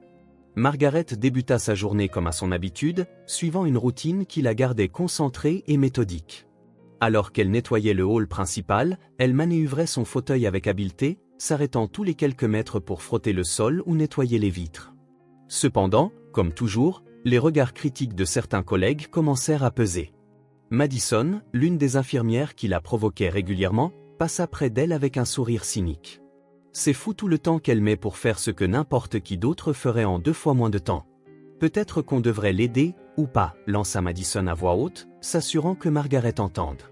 Margaret garda la tête baissée, ignorant la remarque, mais la provocation ne s'arrêta pas là. Abigail, une aide-soignante réputée pour son ton sarcastique, décida d'en rajouter. « Je me demande toujours ce que M. Smith avait dans la tête en engageant quelqu'un qui ne peut même pas marcher. Ça doit être une sorte de charité, ou je ne sais quoi. » Malgré la colère et la boule dans sa gorge, Margaret poursuivit son nettoyage, ses gestes encore plus précis et minutieux, comme pour faire taire ses voix. Intérieurement, elle sentait l'humiliation s'accumuler, telle une charge insupportable. Alors qu'elle continuait son travail, Jackson, l'un des infirmiers, porta la provocation à un niveau supérieur. Sans qu'elle ne le voie venir, il s'approcha discrètement et donna un léger coup de pied à la roue de son fauteuil, le faisant vaciller. La secousse fut suffisante pour lui faire perdre l'équilibre alors qu'elle tentait d'attraper un chiffon tombé au sol. « Oh, pardon Margaret, je ne t'avais pas vu. J'imagine que le fauteuil n'aide pas beaucoup, pas vrai ?» dit-il en esquissant un faux sourire et un ton sarcastique. Des rires étouffés fusèrent autour de lui tandis que Margaret essayait de se ressaisir. Son cœur semblait sur le point d'exploser, mais elle prit une grande inspiration en se murmurant. « Je ne leur donnerai pas ce plaisir, je ne baisserai pas les bras. » Bien que le traitement cruel soit constant, Margaret refusait de céder. Elle savait que son travail était important, même si certains ne le reconnaissaient pas. Chaque couloir nettoyé, chaque vitre impeccable témoignait de sa capacité et de sa persévérance. Elle aurait aimé que James soit présent en permanence, car elle savait qu'il ne tolérerait pas un tel comportement. Mais elle comprenait aussi qu'elle ne pouvait pas compter sur quelqu'un d'autre pour la défendre. « Si je ne me bats pas pour moi-même, personne ne le fera », pensa-t-elle, tout en continuant à nettoyer le sol de gestes fermes. Peu après, James arriva à l'hôpital, comme à son habitude, apportant avec lui l'énergie positive qui semblait toujours l'accompagner. Il parcourut les couloirs, saluant le personnel et vérifiant l'avancement des activités. En voyant Margaret au travail près de l'accueil, il s'arrêta et lui sourit. « Bonjour, Margaret. Comment allez-vous aujourd'hui » demanda-t-il d'un ton bienveillant, en total décalage avec les paroles qu'elle avait entendues plus tôt. La gentillesse dans sa voix fut comme un baume sur les blessures invisibles de Margaret, et pendant un instant, elle sentit les larmes lui monter aux yeux. Mais elle se reprit rapidement. « Je vais bien, Monsieur Smith. »« Merci de demander, » répondit-elle avec un petit sourire timide. James remarqua la fatigue dans le regard de Margaret, mais choisit de ne pas insister. Il savait que son combat quotidien dépassait le simple cadre de ses tâches à l'hôpital. « Je veux que vous sachiez que vous faites un travail exceptionnel. Cet hôpital dépend de personnes comme vous, Margaret. Ne laissez personne vous faire croire le contraire, » déclara-t-il avec un regard déterminé et sincère. Les mots de James furent comme une bouffée d'air frais en pleine suffocation. Margaret sentit sa détermination se renforcer, même face à toutes les difficultés. « Merci, Monsieur Smith. Ça compte beaucoup pour moi, » répondit-elle, tentant de contenir l'émotion qui menaçait de la submerger. Alors que James s'éloignait pour poursuivre ses obligations, Margaret contempla les vitres qui brillaient sous la lumière du soleil et esquissa un sourire. Parmi la cruauté de certains, la gentillesse de James était la preuve que son travail avait de la valeur, et que sa présence n'était pas vaine. En déplaçant son fauteuil dans les couloirs pour continuer son nettoyage, Margaret se promit que, malgré les provocations, elle continuerait de faire preuve de force et de persévérance. Après tout, ce qui comptait, c'était qu'au bout de la journée, elle savait qu'elle donnait le meilleur d'elle-même, et personne ne pouvait le lui enlever. La fin d'après-midi approchait à l'hôpital, et Margaret poursuivait sa routine de nettoyage, avançant dans les couloirs avec son fauteuil et un balai déjà bien usé. Cette journée avait été particulièrement éprouvante. Les provocations de certains collègues avaient été cruelles, mais elle était restée ferme, comme toujours. Encore quelques heures et tout sera propre. Je dois juste continuer, se murmura-t-elle, tout en nettoyant avec soin les bords du grand couloir. Au moment où elle balayait, elle sentit une résistance sous son balai. Un petit débris semblait collé au sol. Elle insista, forçant un peu, et soudain, un bruit sec retentit. Le manche du balai venait de se briser en deux. Le son résonna dans le couloir, attirant quelques regards curieux. Margaret contempla le morceau cassé qu'elle tenait, sentant un nœud se former dans sa gorge. « Pas maintenant, s'il vous plaît, pas maintenant », pensa-t-elle, tentant de raccorder les deux parties. Déterminée, Margaret se dirigea vers le placard de fourniture pour trouver un balai de rechange. La petite pièce, déjà exiguë, était rarement rangée. En entrant, elle ne trouva que des étagères presque vides. Sans autre choix, elle commença à demander autour d'elle si quelqu'un savait où trouver un autre balai. « Excusez-moi, est-ce que vous savez s'il y a un autre balai dans le placard ?» demanda-t-elle à un groupe d'infirmières à proximité. L'une d'elles, Madison, ne leva même pas les yeux de son téléphone. « Je ne sais pas, Margaret. Je crois que c'est ton boulot de le trouver, pas le nôtre, répliqua-t-elle. Abigail, arborant son habituel sourire sarcastique, ajouta. Peut-être qu'en cherchant mieux, tu en trouverais un. Ou alors, tu as besoin d'aide pour ça aussi ? Des rires discrets se propagèrent dans le couloir tandis que Margaret prenait une profonde inspiration. Merci, répondit-elle presque en chuchotant, avant de s'éloigner. Sans aide ni solution, Margaret retourna dans le couloir avec le manche cassé. Si je n'ai que ça, alors je ferai avec ça, se dit-elle, en se baissant pour balayer avec ce qu'il restait du balai. Ses mouvements étaient lents et maladroits, mais elle ne s'arrêta pas. Chaque coup de balai semblait porter, non seulement la saleté du sol, mais aussi tout le poids des humiliations subies dans cet endroit. Quelques collègues l'observaient de loin, ricanant discrètement. Regardez-la, elle balaie avec un bout de bois, maintenant. Comme c'est efficace, lança Jackson, déclenchant un nouveau concert de rire. Margaret les entendait, mais fit mine de ne pas y prêter attention. « Je ne vais pas abandonner. Je ne leur donnerai pas cette satisfaction, répétait-elle mentalement comme un mantra. C'est alors qu'un bruit sourd interrompit le frottement rythmique du balai sur le sol. Un craquement retentit, et la roue droite de son fauteuil commença à vaciller, émettant des claquements inquiétants. Avant qu'elle ait eu le temps de réagir, la roue se détacha complètement, faisant pencher le fauteuil sur le côté dans un mouvement brusque. Margaret tenta de s'accrocher aux accoudoirs, mais c'était trop tard. Elle sentit son corps basculer, et la gravité l'entraîna violemment au sol, avec le morceau de balai qu'elle tenait encore. L'impact ne fut pas que physique. C'était une chute de sa dignité, une exposition de sa vulnérabilité qu'elle avait toujours redoutée. Durant un instant, tout sembla figé. Le couloir, d'ordinaire si animé, parut comme suspendu dans le temps. Margaret, assise par terre, sentit ses joues s'embraser de honte, comme si les murs de l'hôpital étaient témoins de sa fragilité. Elle jeta un coup d'œil autour d'elle, espérant qu'on s'approcherait pour l'aider. Mais ce qui arriva en premier, ce furent les rires. Ils commencèrent bas, presque murmurés, puis s'intensifièrent jusqu'à devenir un éclat moqueur qui résonna dans tout le couloir. « Oh, mon Dieu, c'est pas vrai! Maintenant même son fauteuil la lâche ?» s'exclama Abigail, pliée de rire. « Je crois qu'il faudrait lui mettre des roues de camion, au moins ça tiendrait, » ajouta Jackson avec un rictus sarcastique, déclenchant un nouveau fou rire. Les rires se multiplièrent, chacun y allant de son commentaire cruel. Margaret resta immobile quelques secondes, comme si son corps refusait de réagir. Ses yeux, où brillaient déjà des larmes, fixèrent le sol. Elle tentait de puiser la force de se relever, tandis qu'un nœud dans sa gorge se resserrait. Les échos de leur rire semblaient se répercuter en elle, amplifiant l'humiliation du moment. Elle sentait leur regard la transpercer, chacun était un rappel de sa différence, de ses limites qu'elle se battait quotidiennement pour surmonter. Pourtant, Margaret n'était pas de celles qui se laissent abattre facilement. Elle prit une profonde inspiration et cligna plusieurs fois des yeux pour contenir ses larmes. « Ce n'est pas la première fois que je tombe. Et ce ne sera pas la dernière. Mais je me relève toujours. Toujours, pensa-t-elle, tentant de transformer sa douleur en force. S'appuyant sur le morceau de balai cassé, elle s'en servit comme d'une béquille de fortune. Ses bras tremblaient sous l'effort, mais elle refusa de demander de l'aide. Les rires continuaient, mais elle les ignora, se concentrant uniquement sur le fait de se remettre sur son fauteuil. Lorsqu'elle réussit enfin à se hisser à genoux, Margaret se traîna jusqu'à ce qui restait de sa chaise branlante.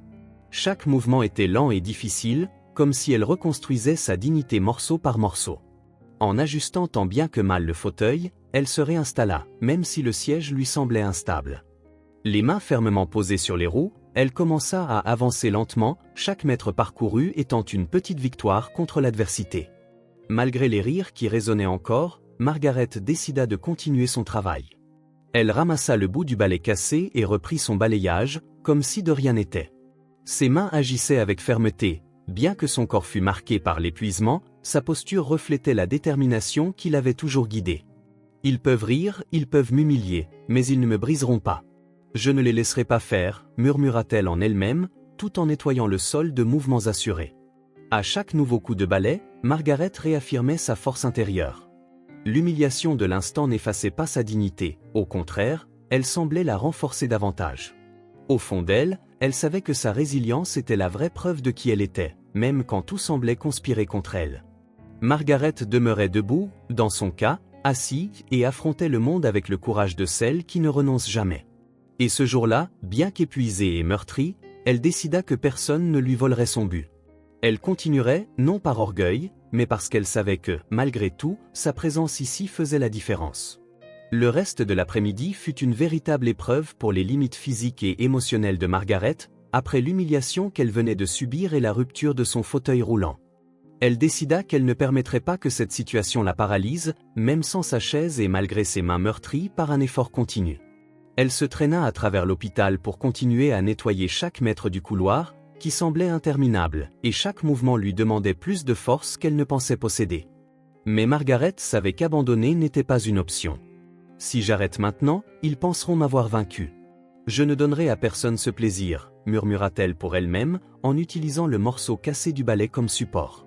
Ses bras lui faisaient mal à chaque mouvement, et le sol froid lui brûlait la peau, mais elle persista, preuve vivante de sa détermination inébranlable.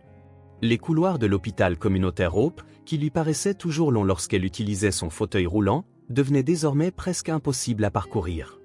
Margaret avançait au centimètre près, nettoyant le sol avec un vieux chiffon attaché à ses mains. La sueur coulait sur son visage, se mêlant aux larmes silencieuses qu'elle ne pouvait contenir. « Je ne pleurerai pas pour eux. Je ne laisserai pas ces larmes être à cause des humiliations. Je suis toujours là, toujours en lutte, » pensait-elle en essayant de transformer sa douleur en force.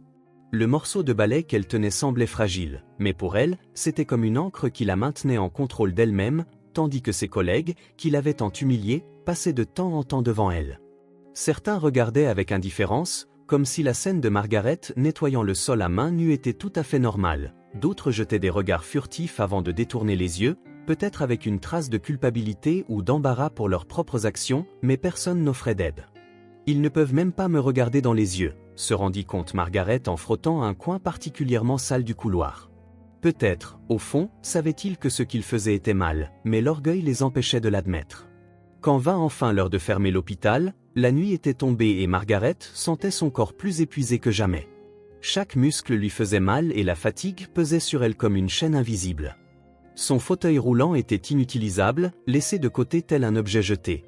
Sachant qu'il n'y avait personne pour l'aider, Margaret prit la difficile décision de rentrer à pied. La route, qui avait toujours semblé longue, paraissait désormais une éternité. Elle regarda vers la sortie de l'hôpital et prit une profonde inspiration. « Je peux le faire, j'ai toujours pu », se dit-elle en essayant de rassembler les dernières réserves de force qui lui restaient. Le long chemin du retour commença lentement, presque comme si ses pieds refusaient d'avancer. Margaret s'appuya sur les murs et sur tout objet qu'elle trouvait en chemin, ses pas étaient hésitants mais déterminés. Le son de ses propres pas résonnait dans la nuit silencieuse, et elle sentait le poids de la solitude à chaque pas. La lumière faible des réverbères éclairait partiellement la route, projetant de longues ombres qui semblaient l'accompagner, comme les souvenirs de sa lutte. Chaque mouvement demandait un effort surhumain, mais Margaret refusait de s'arrêter. « J'ai traversé pire, ce n'est qu'un autre défi », pensait-elle en essayant de se concentrer sur l'atteinte de sa destination. En marchant, Margaret leva les yeux vers le ciel étoilé, cherchant un réconfort dans l'immensité de l'univers. Les étoiles brillaient silencieusement, comme si elles étaient témoins de son voyage. « Il y a quelque chose de plus grand que tout cela », murmura-t-elle, sentant une petite étincelle d'espoir au milieu de l'épuisement. La solitude de la route était interrompue uniquement par les bruits occasionnels de voitures passant au loin. Aucune ne s'arrêtait pour lui demander si elle avait besoin d'aide, mais Margaret ne s'attendait à rien de différent. Elle avait l'habitude de lutter seule, et cette nuit ne ferait pas exception. Lorsqu'elle aperçut enfin sa maison, Margaret ressentit une vague de soulagement mêlé d'épuisement. La petite résidence, simple et chaleureuse, était son refuge, le seul endroit où elle pouvait être elle-même, sans jugement ni humiliation. Elle ouvrit la porte avec difficulté, utilisant des bras qui tremblaient désormais tant ils avaient fourni d'efforts. Dès son entrée, elle fut accueillie par Kitty, sa fidèle compagne, qui se précipita vers elle en poussant un doux miaulement. Le petit chat gris semblait pressentir que quelque chose n'allait pas et se frotta contre ses jambes, comme pour la réconforter. Margaret s'effondra à genoux sur le sol du salon, les yeux remplis de larmes, et étendit les bras pour embrasser Kitty. « Salut, petite. J'y suis arrivée, je suis à la maison. Ça a été dur, mais j'ai réussi, dit-elle, la voix étranglée en serrant le petit chat contre elle. Elle sentit enfin les larmes couler librement, elles n'étaient pas seulement des larmes de tristesse, mais aussi de soulagement de se trouver dans un lieu où elle pouvait baisser sa garde. Kitty ronronnait doucement, se blottissant contre elle, et Margaret trouva dans ce geste simple la force dont elle avait besoin pour continuer. Assise sur le sol froid de sa maison, Margaret se permit un moment de vulnérabilité. La douleur physique dans son corps était intense, mais rien ne comparait au poids émotionnel qu'elle portait. Pourtant, en caressant Kitty, elle sentit une étincelle de détermination renaître en elle. « Demain sera un autre jour et je continuerai. Je continuerai toujours », pensa-t-elle, réaffirmant sa promesse de ne jamais abandonner, même lorsque tout semblait contre elle. Dans cette petite maison, au milieu du silence de la nuit, Margaret trouva un fragment de paix et renouvela sa détermination à affronter tout ce que l'avenir pourrait apporter, car au fond d'elle-même, elle comprenait que sa lutte était bien plus grande que ce jour ou ses épreuves. C'était une lutte pour sa dignité, sa résilience et sa capacité à se relever, peu importe le nombre de fois où elle tombait. Le jour commença comme n'importe quel autre à l'hôpital communautaire Esperança, mais bientôt James réalisa qu'il manquait quelque chose. En parcourant les couloirs pour ses habituelles rondes matinales, il remarqua l'absence de Margaret, qui était habituellement l'une des premières à commencer la journée. Il regarda autour de lui dans les corridors, s'attendant à la voir dans son fauteuil roulant ou avec un chiffon à la main, mais l'hôpital était étrangement silencieux sans sa présence. Une infirmière passa en toute hâte, et James l'appela. « Madison, avez-vous vu Margaret aujourd'hui ? Je ne la trouve nulle part. » Madison s'arrêta, avec un sourire cynique, répondit « Ah, Monsieur Smith, il semble que votre chère aide ménagère ait décidé de prendre un jour de congé sans prévenir. Qui sait, peut-être a-t-elle démissionné, c'était à prévoir. » James fronça les sourcils en entendant le ton méprisant dans les paroles de l'infirmière. Rhinda n'a jamais manqué le travail sans raison, peut-être que quelque chose s'est passé. Êtes-vous sûr qu'elle n'a contacté personne ? Madison haussa les épaules, manifestement peu intéressé par le sujet. Je ne sais pas, monsieur, tout ce que je sais, c'est que personne ne l'a vu ou entendu. Les paroles de Madison restèrent dans l'esprit de James alors qu'il poursuivait sa journée. Il savait que Rhinda faisait face à de nombreuses difficultés, mais il avait toujours admiré sa résilience. Quelque chose était-il arrivé, ou avait-elle vraiment démissionné ? Ses pensées l'accompagnèrent tout au long de son service alors qu'il essayait de se concentrer sur ses tâches, mais l'absence de Rhinda semblait jeter une ombre sur l'hôpital. Il remarqua que certaines zones étaient moins propres que d'habitude, et son absence était plus évidente qu'il ne l'aurait imaginé. À la fin de la journée, toujours sans nouvelles de Rhinda, James décida de rentrer chez lui, espérant que la situation se résoudrait le lendemain. À son arrivée, il fut accueilli par le sourire radieux de sa fille Eleanor, qui courut vers lui. « Papa, tu es là », dit-elle avec son énergie habituelle. James l'enlaça, ressentant que ce moment était un soulagement après une journée épuisante, mais au cours de leur conversation, il remarqua quelque chose de différent dans le comportement d'Elena. Elle semblait plus calme et plus distraite que d'habitude. « Est-ce que tout va bien, ma petite ?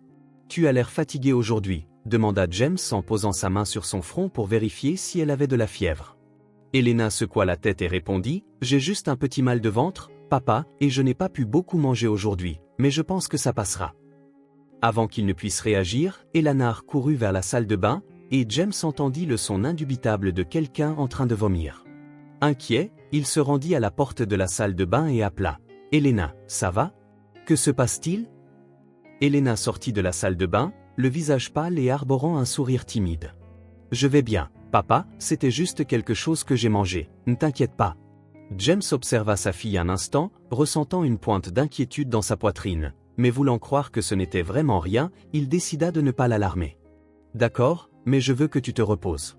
Va te coucher, et demain nous verrons comment tu te sens. » Elana hocha la tête, toujours en se tenant le ventre, et monta à l'étage vers sa chambre. James resta dans le salon pendant quelques minutes, regardant la porte de sa chambre. Une partie de lui voulait en savoir plus, mais il décida que ce n'était qu'un malaise passager. Le lendemain matin, en arrivant à l'hôpital, James remarqua immédiatement que Rhonda n'était pas encore apparue. Il parcourut les couloirs et les espaces communs, qui commençaient à montrer des signes de négligence en l'absence de son attention. Les employés chuchotaient entre eux et certains n'hésitèrent pas à faire des commentaires. « Je pense qu'elle a finalement compris que ce n'est pas fait pour elle », dit Jackson, l'une des infirmières, d'un ton que James n'appréciait pas.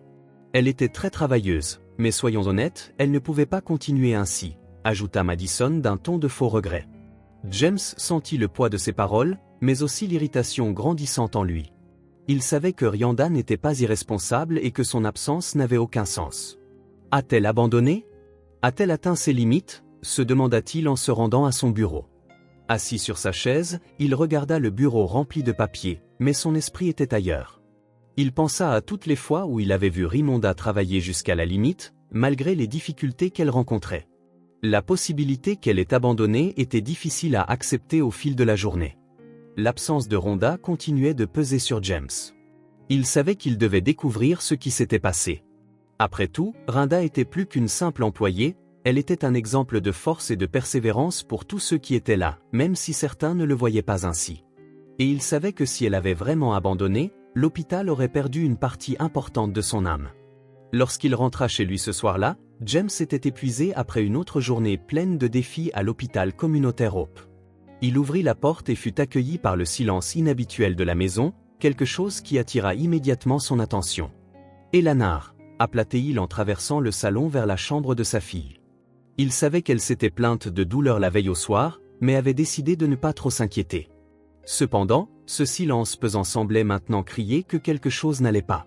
Se précipitant à l'étage, James ouvrit la porte de la chambre d'Eleanor et trouva la jeune fille allongée dans son lit, recroquevillée, le visage pâle et avec une expression évidente de douleur.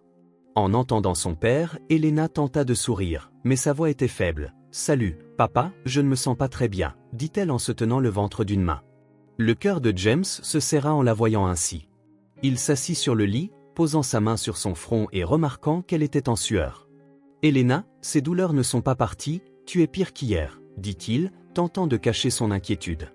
Elena secoua lentement la tête. « J'ai essayé de manger quelque chose, mais ça faisait très mal, et maintenant j'ai l'impression qu'il y a quelque chose d'étrange à l'intérieur, » expliqua-t-elle en pointant son abdomen. James observa le visage de sa fille, sentant la culpabilité l'envahir. Il n'aurait pas dû ignorer les symptômes la veille. Maintenant, il était évident que la situation était plus grave qu'il ne l'avait imaginé. « D'accord, ma petite, nous n'attendons plus, nous allons chez le médecin tout de suite, » dit-il en la prenant soigneusement dans ses bras. Le trajet jusqu'à l'hôpital fut silencieux. Elena avait les yeux fermés, respirant difficilement, tandis que James gardait les yeux fixés sur la route, ses pensées envahies par l'inquiétude. « Pourquoi ne l'ai-je pas remarqué plus tôt ? Comment ai-je pu laisser cela arriver ?» se répétait-il à chaque kilomètre parcouru. Lorsqu'il arriva aux urgences, il se précipita, portant Eleanor dans ses bras. « S'il vous plaît, j'ai besoin d'un médecin immédiatement, ma fille est très malade, » dit-il, la voix emplie d'urgence. Une équipe médicale emmena rapidement Eleanor dans une salle de triage où ils commencèrent les examens initiaux. Pendant ce temps, James resta dans la salle d'attente, arpentant l'espace comme un lion en cage. Il essaya de se convaincre que ce serait quelque chose de simple, peut-être une infection ou un problème passager. « Ils vont arranger ça, elle ira bien », murmura-t-il en s'accrochant à l'espoir. Après un temps qui sembla une éternité, l'un des médecins appela James pour lui parler. Il entra dans la pièce, le cœur lourd, s'asseyant sur la chaise en face du médecin. « Monsieur Smith, nous avons effectué quelques tests sur votre fille et il y a quelque chose dont nous devons discuter », commença le médecin d'un ton sérieux. James sentit son estomac se nouer en entendant ces mots. « Que se passe-t-il ? Est-ce qu'elle va s'en sortir ?» demanda-t-il, la voix presque tremblante. Le médecin prit une profonde inspiration avant de continuer. « Nous avons identifié une tumeur dans la région abdominale de votre fille. Nous ne connaissons pas encore exactement la nature de cette tumeur, mais il sera nécessaire de réaliser d'autres tests pour déterminer si elle est bénigne ou maligne. L'important, maintenant, est d'agir rapidement pour comprendre la gravité de la situation et planifier le traitement approprié, » expliqua-t-il, le regard rempli de compassion. Les paroles du médecin tombèrent sur James comme un poids écrasant. Tumeur, ce mot résonnait dans son esprit, comme s'il ne pouvait pas croire ce qu'il venait d'entendre. Une tumeur. Ma fille a une tumeur, répéta-t-il, presque à bout de souffle, en essayant de digérer l'information. Le médecin acquiesça, mais avant de pouvoir continuer, James se leva brusquement. Mais c'est une enfant, comment cela peut-il arriver? Elle allait bien il y a quelques jours seulement, dit-il, la voix s'élevant, mêlant peur et désespoir. Le médecin resta calme, essayant de le rassurer. Monsieur Smith, nous comprenons combien cela est difficile à accepter, mais nous voulons que vous sachiez que nous ferons tout ce qui est en notre pouvoir pour aider Elena. Nous devons réaliser d'autres tests dès demain matin pour obtenir un diagnostic complet. Plus nous commencerons tôt, mieux ce sera pour elle, expliqua-t-il. James prit une profonde inspiration, essayant de garder son calme. Il se rassit, enfouissant son visage dans ses mains alors que la réalité commençait lentement à s'imposer à lui. Il ne s'était jamais senti aussi impuissant, incapable d'agir face à quelque chose qui semblait plus grand que ce qu'il pouvait supporter. Tout le poids de l'hôpital, de ses responsabilités, des factures à payer et des problèmes quotidiens s'évapora en un instant, comme si l'univers avait concentré son attention sur une seule vérité. Elena avait besoin de lui, et il n'avait aucune réponse. Ce sentiment d'impuissance était un coup porté à son âme, un rappel cruel que, peu importe ses efforts pour être fort, il ne pouvait protéger sa fille de tout. Son esprit se remplit de questions sans réponse. Comment cela avait-il pu arriver? Pourquoi, Eleanor? Et surtout, se demanda-t-il, serait-il assez fort pour y faire face? Relevant le regard avec difficulté, comme si chaque mouvement était une lutte contre le poids écrasant de son inquiétude, James fixa ses yeux sur le médecin. Il y avait quelque chose dans son regard qui mêlait désespoir et détermination, comme s'il implorait silencieusement un miracle. « Faites tout ce qu'il faut, je veux juste qu'elle aille bien », dit-il, la voix chargée d'émotions qu'il ne pouvait dissimuler. Il y avait de la fermeté dans ses mots, mais aussi une vulnérabilité qu'il montrait rarement. Pour James, admettre qu'il avait besoin d'aide n'était pas chose facile, mais en cet instant, il savait qu'il n'y avait pas de place pour l'orgueil. Tout ce qui comptait, c'était la santé d'Elena. De retour dans la chambre où Elena reposait, James entra lentement, comme s'il ne voulait pas troubler la petite paix qu'elle ressentait peut-être. Il s'assit à côté d'elle, observant la fragilité de sa petite fille dont les traits délicats semblaient maintenant encore plus vulnérables. Il lui prit doucement la main, sentant la chaleur de sa peau contre la sienne, comme une ancre la maintenant stable face à la tempête qu'il traversait. Elena ouvrit lentement les yeux en ressentant le contact de son père. Malgré la douleur évidente, elle essaya de sourire. C'était un sourire faible, mais chargé d'amour et de confiance. « Tu es là, papa. Je savais que tu ne m'abandonnerais pas, » dit-elle, la voix si douce qu'elle ressemblait presque à un murmure. Le cœur de James se serra en entendant ces mots. Il caressa doucement les cheveux d'Elena, essayant de lui transmettre le réconfort qu'il ne ressentait pas lui-même. « Je suis là, ma petite, et je ne vais nulle part. Nous allons traverser cela ensemble, et tu iras bien, je te le promets, » dit-il, la voix étranglée alors qu'il luttait contre les larmes menaçant de s'échapper. Au fil de la nuit, James resta aux côtés d'Elena, observant chaque respiration, chaque petit mouvement qu'elle faisait. Il n'osa pas détacher ses yeux d'elle, comme s'il craignait qu'il ne se passe quelque chose s'il cessait d'être attentif, même un instant. La pièce était silencieuse, à l'exception du son du moniteur placé près du lit d'Elena, enregistrant le rythme régulier de son cœur. James sentit que ce son était la seule chose qui le maintenait lucide, une assurance qu'elle était toujours là, se battant, tout comme lui. L'avenir semblait incertain, un épais brouillard dissimulant tout ce qui pouvait arriver. James savait que les réponses ne viendraient pas immédiatement, que la bataille serait longue et ardue, mais il savait aussi qu'il ferait tout ce qui était en son pouvoir pour protéger Elena, pour lui assurer une chance de mener une vie pleine et heureuse. Elle était sa priorité, sa raison de se battre, la raison pour laquelle il se levait chaque matin. Rien au monde n'importait plus qu'elle. Et en ce moment, alors qu'il tenait sa main et observait l'expression sereine qu'elle affichait malgré la douleur, James décida que, quoi que le destin lui réserve, il l'affronterait avec courage et détermination, car pour lui, abandonner n'était pas une option, et son amour pour sa fille était la force qui le poussait à continuer, même face à l'inconnu. Le jour prévu pour la chirurgie, James était assis dans la salle d'attente de l'hôpital, essayant de rester calme en attendant des nouvelles. Chaque minute semblait une éternité et l'anxiété le rongeait de l'intérieur. Il avait tenu la main d'Eleanor jusqu'au tout dernier moment, promettant qu'il serait là quand elle se réveillerait. « Tu es si courageuse, ma petite. Je suis fier de toi. Nous allons traverser cela ensemble », avait-il dit alors qu'elle était emmenée dans la salle d'opération. Elena sourit faiblement avant de disparaître par les portes, et James s'assit, priant pour que tout se passe bien. Les médecins et les infirmiers étaient à leur poste, préparant l'environnement pour la procédure délicate. L'équipe semblait efficace, se déplaçant avec agilité et professionnalisme, ce qui donna à James un sentiment de soulagement temporaire. Il se força à croire que sa fille était entre de bonnes mains, mais au fond de lui, la peur continuait de grandir. Il savait que toute complication pouvait être fatale, ce qui le rendait agité. Essayant de se distraire, il regarda sa montre toutes les quelques minutes, mais le temps semblait s'arrêter. Soudain, le son de voix élevées provenant du couloir attira l'attention de James. Il se leva, curieux et inquiet, et vit l'un des aides-soignants gesticuler de manière animée vers deux autres employés. Il ne pouvait pas entendre ce qu'ils disaient, mais il remarqua que quelque chose n'allait pas.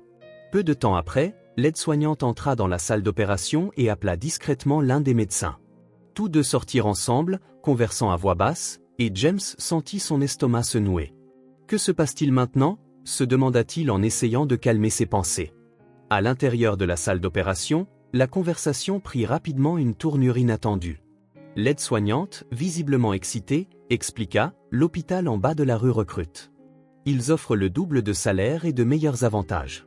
Si nous partons maintenant, nous pourrons encore assurer nos places avant qu'ils ne clôturent le recrutement. » Le médecin hésita un instant, regardant l'équipement déjà préparé, mais la promesse de meilleures conditions de travail semblait irrésistible. Il soupira et dit « Nous ne pouvons pas rater cette opportunité, allons-y », sans une seconde hésitation. L'équipe commença à partir. Les aides-soignants éteignirent l'équipement auxiliaire et se mirent à quitter la salle d'opération un par un, laissant celle-ci vide. Elena, toujours inconsciente sous l'effet de l'anesthésie, restait seule sur la civière, vulnérable et impuissante. Aucun d'eux ne se retourna ni ne considéra les conséquences de leur décision. Pour eux, l'avenir financier était plus important que la responsabilité de la vie de la jeune fille. James, qui attendait patiemment dans la pièce voisine, remarqua un mouvement étrange lorsqu'il vit tous les professionnels sortir par l'entrée principale de l'hôpital, toujours vêtus de blouse et portant leurs affaires. « Qu'est-ce qui se passe ?» cria-t-il en se précipitant vers la porte.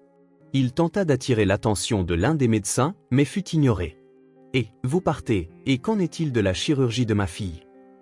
Sa voix était empreinte de désespoir, mais personne ne répondit. Se ruant dans la salle d'opération, James trouva Eleanor toujours allongée sur la civière, connectée au moniteur qui était maintenant éteint.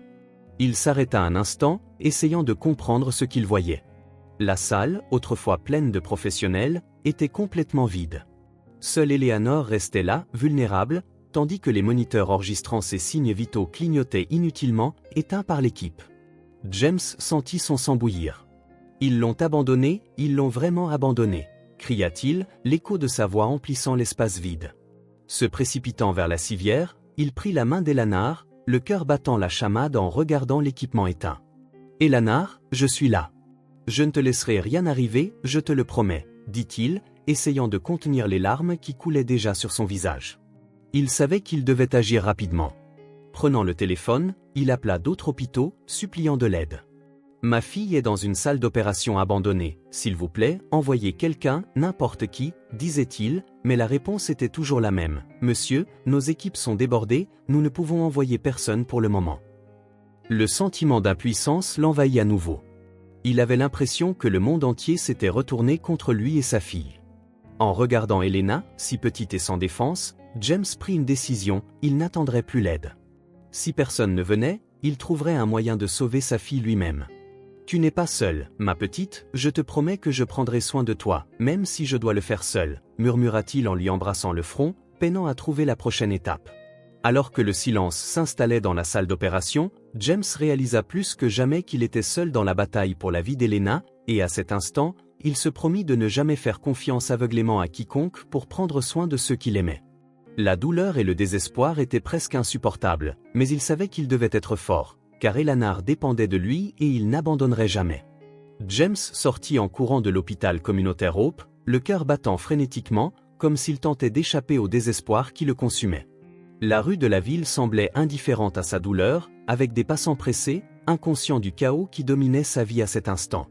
Il courut, attirant parfois l'attention d'un passant, mais personne ne s'arrêta pour demander ce qui se passait. « S'il vous plaît, quelqu'un m'aide » cria-t-il en regardant autour de lui, mais la seule réponse fut l'écho de sa propre voix mêlée au bruit de la ville. Il se rendit alors au plus proche hôpital, le même qui avait offert des salaires plus élevés et attiré l'équipe qui aurait dû opérer sa fille. Il entra par la porte d'entrée et, essoufflé, s'approcha de la réception. « J'ai besoin d'aide, ma fille est sous sédation dans une salle d'opération dans l'autre hôpital, mais personne n'est là pour s'occuper d'elle. S'il vous plaît, envoyez quelqu'un, elle est en danger », implora-t-il, les mains tremblantes en agrippant le comptoir. La réceptionniste le regarda, surprise, mais son expression devint rapidement méfiante. « Monsieur, je comprends votre inquiétude, mais notre équipe est débordée. Nous n'avons aucun professionnel disponible pour l'instant, répondit-elle, la voix chargée de professionnalisme mais sans empathie. C'est juste une enfant. Vous me dites qu'il ne pouvait rien faire? N'est-ce pas ce qu'un hôpital est censé faire? S'écria James, la frustration et la colère débordant dans sa voix. La réceptionniste, tentant de garder son calme, répliqua. Monsieur, je sais que c'est difficile, mais nous ne pouvons pas vous aider. Peut-être devriez-vous essayer ailleurs. James eut l'impression que le sol se dérobait sous ses pieds. Chaque tentative de trouver de l'aide semblait être une porte qui se refermait sur lui. C'est donc cela? Vous allez simplement ignorer une vie en danger, demanda-t-il, sachant déjà que la réponse était évidente. N'ayant aucune autre option, il retourna à l'hôpital communautaire, cette fois marchant lentement, comme si chaque pas était une lutte contre le poids de la culpabilité et de l'impuissance qui l'accompagnait.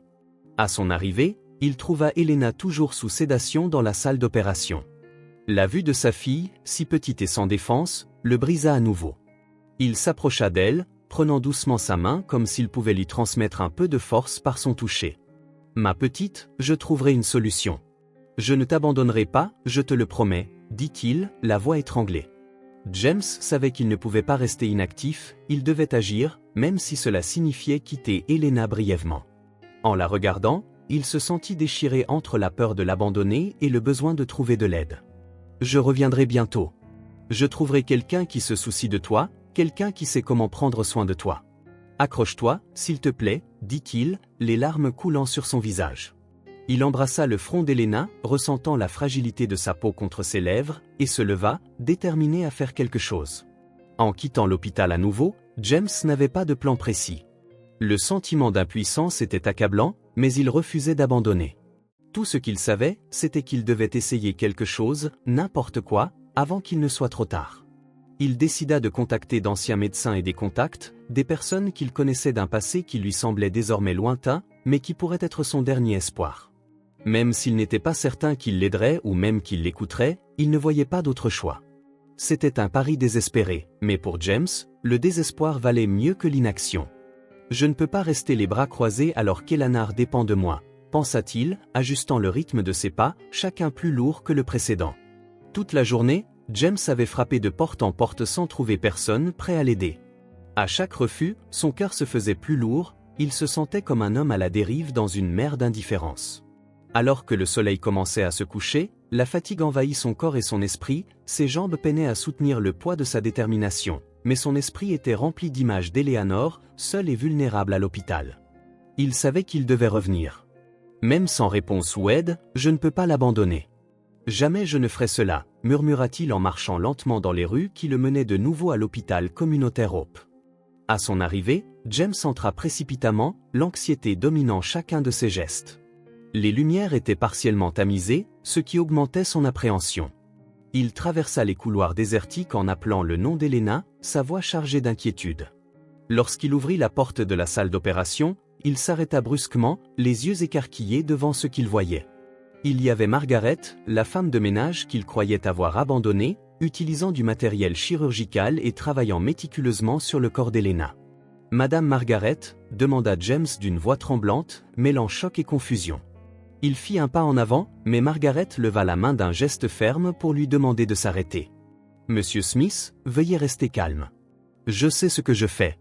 J'ai besoin que vous me fassiez confiance, maintenant, dit-elle sans quitter des yeux Elena. Ses mains travaillaient avec précision, manipulant les instruments comme quelqu'un qui avait des années d'entraînement.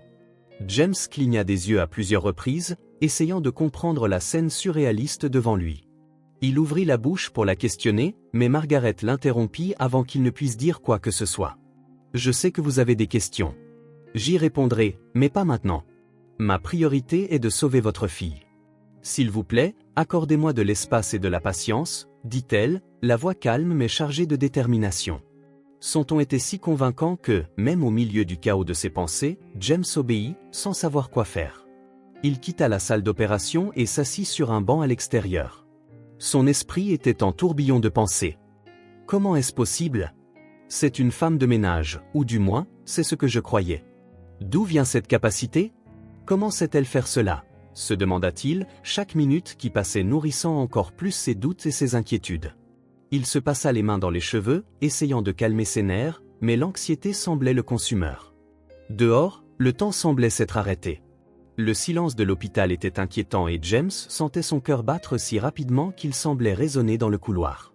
Il se leva, fit quelques allers-retours, puis se rassit, incapable de rester immobile. Et si quelque chose tourne mal? Et si je confiais la vie de ma fille à la mauvaise personne? Pensa-t-il. Mais en même temps, il se rappela de la précision avec laquelle Margaret travaillait et de la fermeté dans sa voix. C'était comme si, pour un bref instant, elle avait pris le contrôle de la situation, dissipant le chaos autour d'elle. James tenta de donner un sens à tout cela. Il se souvint des fois où il avait vu Margaret travailler à l'hôpital, toujours dévouée, toujours silencieuse. Il n'avait jamais imaginé qu'elle pouvait avoir une autre facette, un autre ensemble de compétences si hors du commun. « Qui est-elle, au juste » murmura-t-il en fixant la porte fermée de la salle d'opération. L'attente était insupportable, chaque seconde semblant une éternité. Il pensait à Eleanor, allongée sur cette table, se battant pour sa vie, et malgré tous les doutes et incertitudes, il savait qu'il n'avait d'autre choix que de faire confiance. À chaque bruit provenant de l'intérieur de la salle, James se levait brusquement, comme s'il s'attendait à une réponse immédiate, mais le silence revenait vite, et il se rassoyait, la tête enfouie dans ses mains. « S'il te plaît, Eleanor, sois forte pour moi, pour toi, pour nous deux, » murmura-t-il, comme si ces mots pouvaient lui parvenir. Il désirait désespérément entrer dans la salle et être aux côtés de sa fille, mais il savait aussi que la meilleure chose à faire pour le moment était d'attendre. La porte de la salle d'opération resta fermée et James continua de lutter contre les pensées qui menaçaient de le submerger. Il se demandait combien de facettes de l'histoire de Margaret lui étaient encore inconnues. Qui était donc cette femme qui semblait maintenant tenir la vie de sa fille entre ses mains? L'anxiété et la peur étaient presque insupportables, mais au fond de lui, James savait que peu importait qui était Margaret ou d'où elle venait. Ce qui comptait, c'était qu'elle était là, essayant de sauver Eleanor alors que personne d'autre ne le ferait ou ne le pouvait. C'était plus que ce qu'il pouvait espérer. Le temps semblait s'être figé pour James alors qu'il attendait dehors devant la salle d'opération. À chaque minute qui passait, l'anxiété augmentait, comme si un poids invisible pesait sur sa poitrine. Il faisait les 100 pas, incapable de rester assis plus de quelques secondes, les yeux fixés sur la porte fermée, attendant que Margaret en sorte avec des nouvelles d'Eleanor. Chaque seconde était une torture et il avait l'impression de traverser l'épreuve la plus difficile de sa vie. Soudain, un son étrange brisa le silence du couloir, c'était un bip irrégulier provenant de l'intérieur de la salle d'opération. James s'arrêta immédiatement, le cœur battant la chamade. Il reconnut ce son, c'était le moniteur cardiaque. Sans réfléchir, il se précipita vers la porte et l'ouvrit en grand, ignorant tout protocole.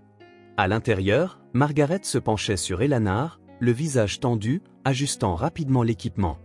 Le moniteur cardiaque émettait des signaux intermittents comme si quelque chose était hors de contrôle. « Margaret, qu'est-ce qui se passe » cria James, la voix saisie par la panique. Margaret se tourna rapidement vers lui sans perdre son calme. « Monsieur Smith, s'il vous plaît, restez calme.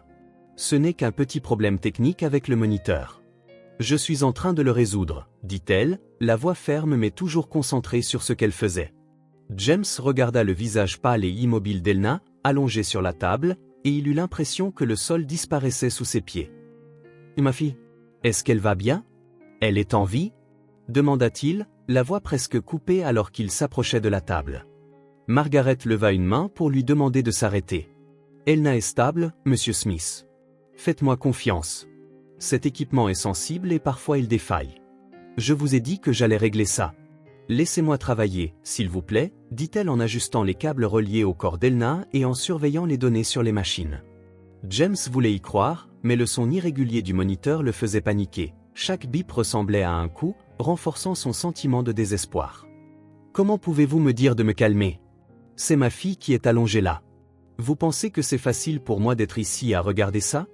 explosa-t-il, la voix débordante d'angoisse. Margaret s'arrêta un instant, le regard fixé sur lui. Ses yeux montraient de la compréhension mais aussi une détermination inébranlable. « Je comprends que vous ayez peur, Monsieur Smith, et je sais à quel point c'est difficile. Mais maintenant, ce dont votre fille a besoin, c'est que vous me fassiez confiance. Je ne laisserai rien lui arriver. J'ai juste besoin de patience, répondit-elle, d'un ton mêlant autorité et empathie. James inspira profondément, tentant de contrôler la panique qui menaçait de le submerger. Il savait que Margaret avait raison, mais cela ne rendait pas la situation moins terrifiante. « D'accord, je vais essayer. Mais dites-moi si quelque chose change. » « Ne me cachez rien, dit-il, la voix toujours tremblante mais plus contenue. Margaret hocha la tête, reportant son attention sur l'équipement tandis que James reculait de quelques pas, luttant contre l'envie d'intervenir. S'appuyant contre le mur, il observa chacun des gestes de Margaret. Ses mains travaillaient avec précision, ajustant les fils, vérifiant les relevés et appliquant ce qui semblait être toute son expérience pour résoudre le problème. Il se demanda à nouveau qui elle était vraiment. Mais à cet instant, cela n'avait pas d'importance. Tout ce qui comptait, c'était qu'elle était là, à se battre pour la vie d'Elna alors que plus personne n'était resté. Le son du moniteur retrouva enfin un rythme régulier et Margaret poussa un soupir de soulagement. Voilà, le problème est résolu. Ce n'était qu'un faux contact dans l'équipement, rien qui n'ait affecté la santé d'Elna. Elle est stable, expliqua-t-elle en regardant James, qui semblait encore sous le choc. Je vous avais dit que tout irait bien, Monsieur Smith. Maintenant, s'il vous plaît, allez attendre dehors. J'ai besoin de terminer la procédure, dit-elle fermement, sans perdre son ton rassurant. James s'acquiesça, encore hésitant, et fit quelques pas vers la porte. Avant de sortir, il jeta un dernier regard à Elna, comme s'il voulait graver son image dans sa mémoire. Je vais attendre, mais je serai juste à côté.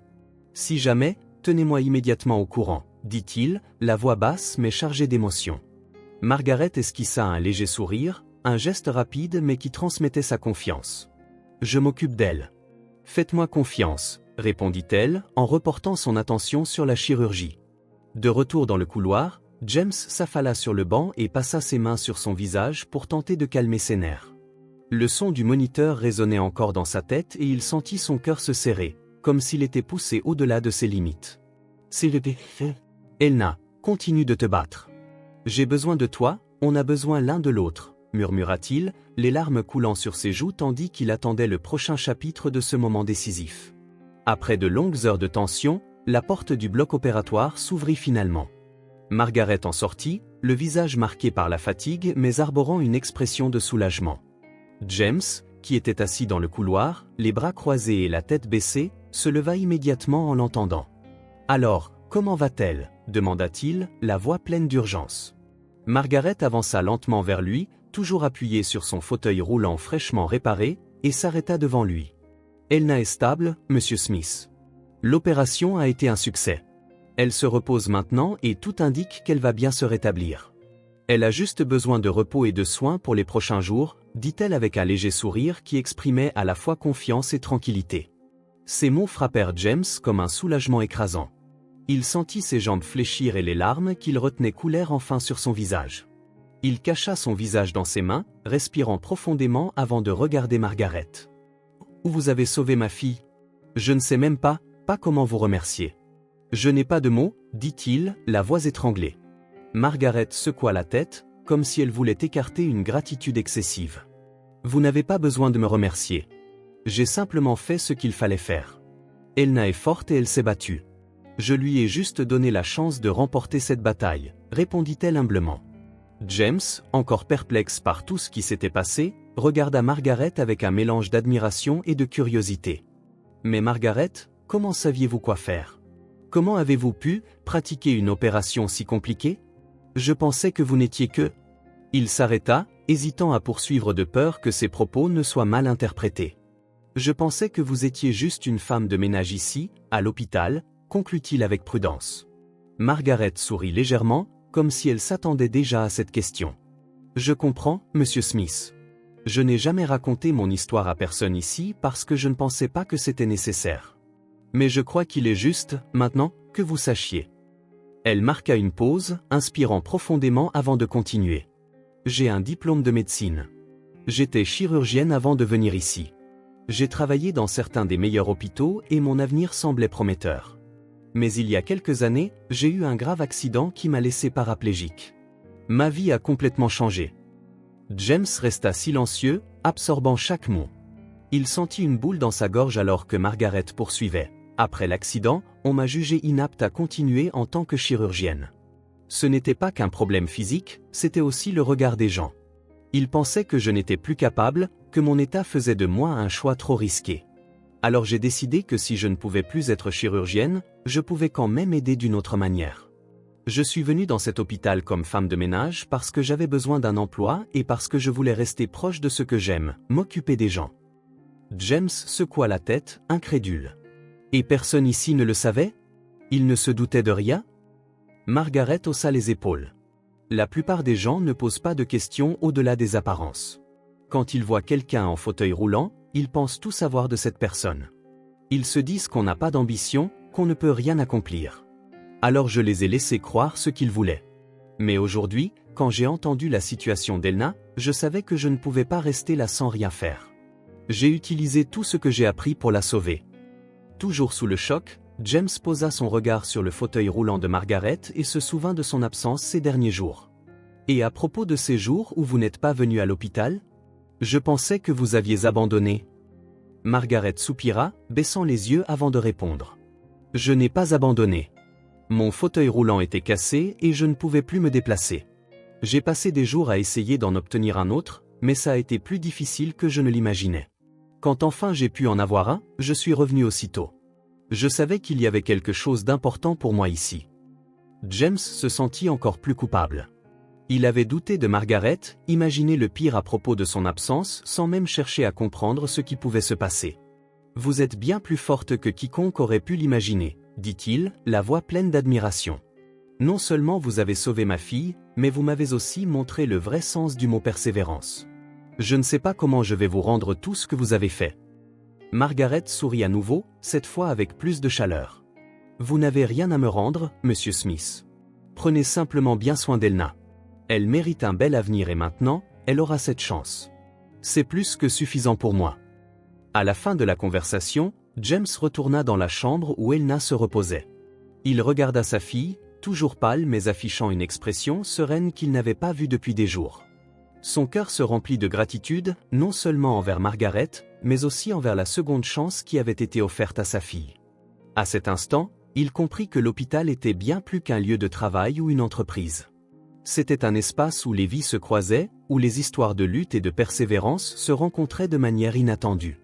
Le silence du matin fut brisé par le léger murmure d'Elna qui ouvrait doucement les yeux. James, qui veillait à son chevet depuis l'aube, se leva aussitôt, le cœur battant fort. « Ella, ma chérie, tu te réveilles ?» demanda-t-il, la voix tremblante d'émotion. Il se pencha vers elle, lui prenant la main avec délicatesse, comme s'il craignait encore qu'elle ne disparaisse. Elna cligna des yeux plusieurs fois, s'habituant à la faible lumière de la chambre, et avec un sourire fatigué, elle posa son regard sur son père. « Salut papa, je suis tellement fatiguée, mais je suis là. » dit-elle, la voix encore faible mais pleine de tendresse. James ne put retenir ses larmes. Il la serra dans ses bras, comme pour la protéger de tout mal pouvant exister au monde. « Ma petite, tu ne sais pas depuis combien de temps j'attends ce moment. Tu es la chose la plus importante dans ma vie et maintenant je sais que rien d'autre ne compte à part toi, » dit-il, la voix étranglée par l'émotion.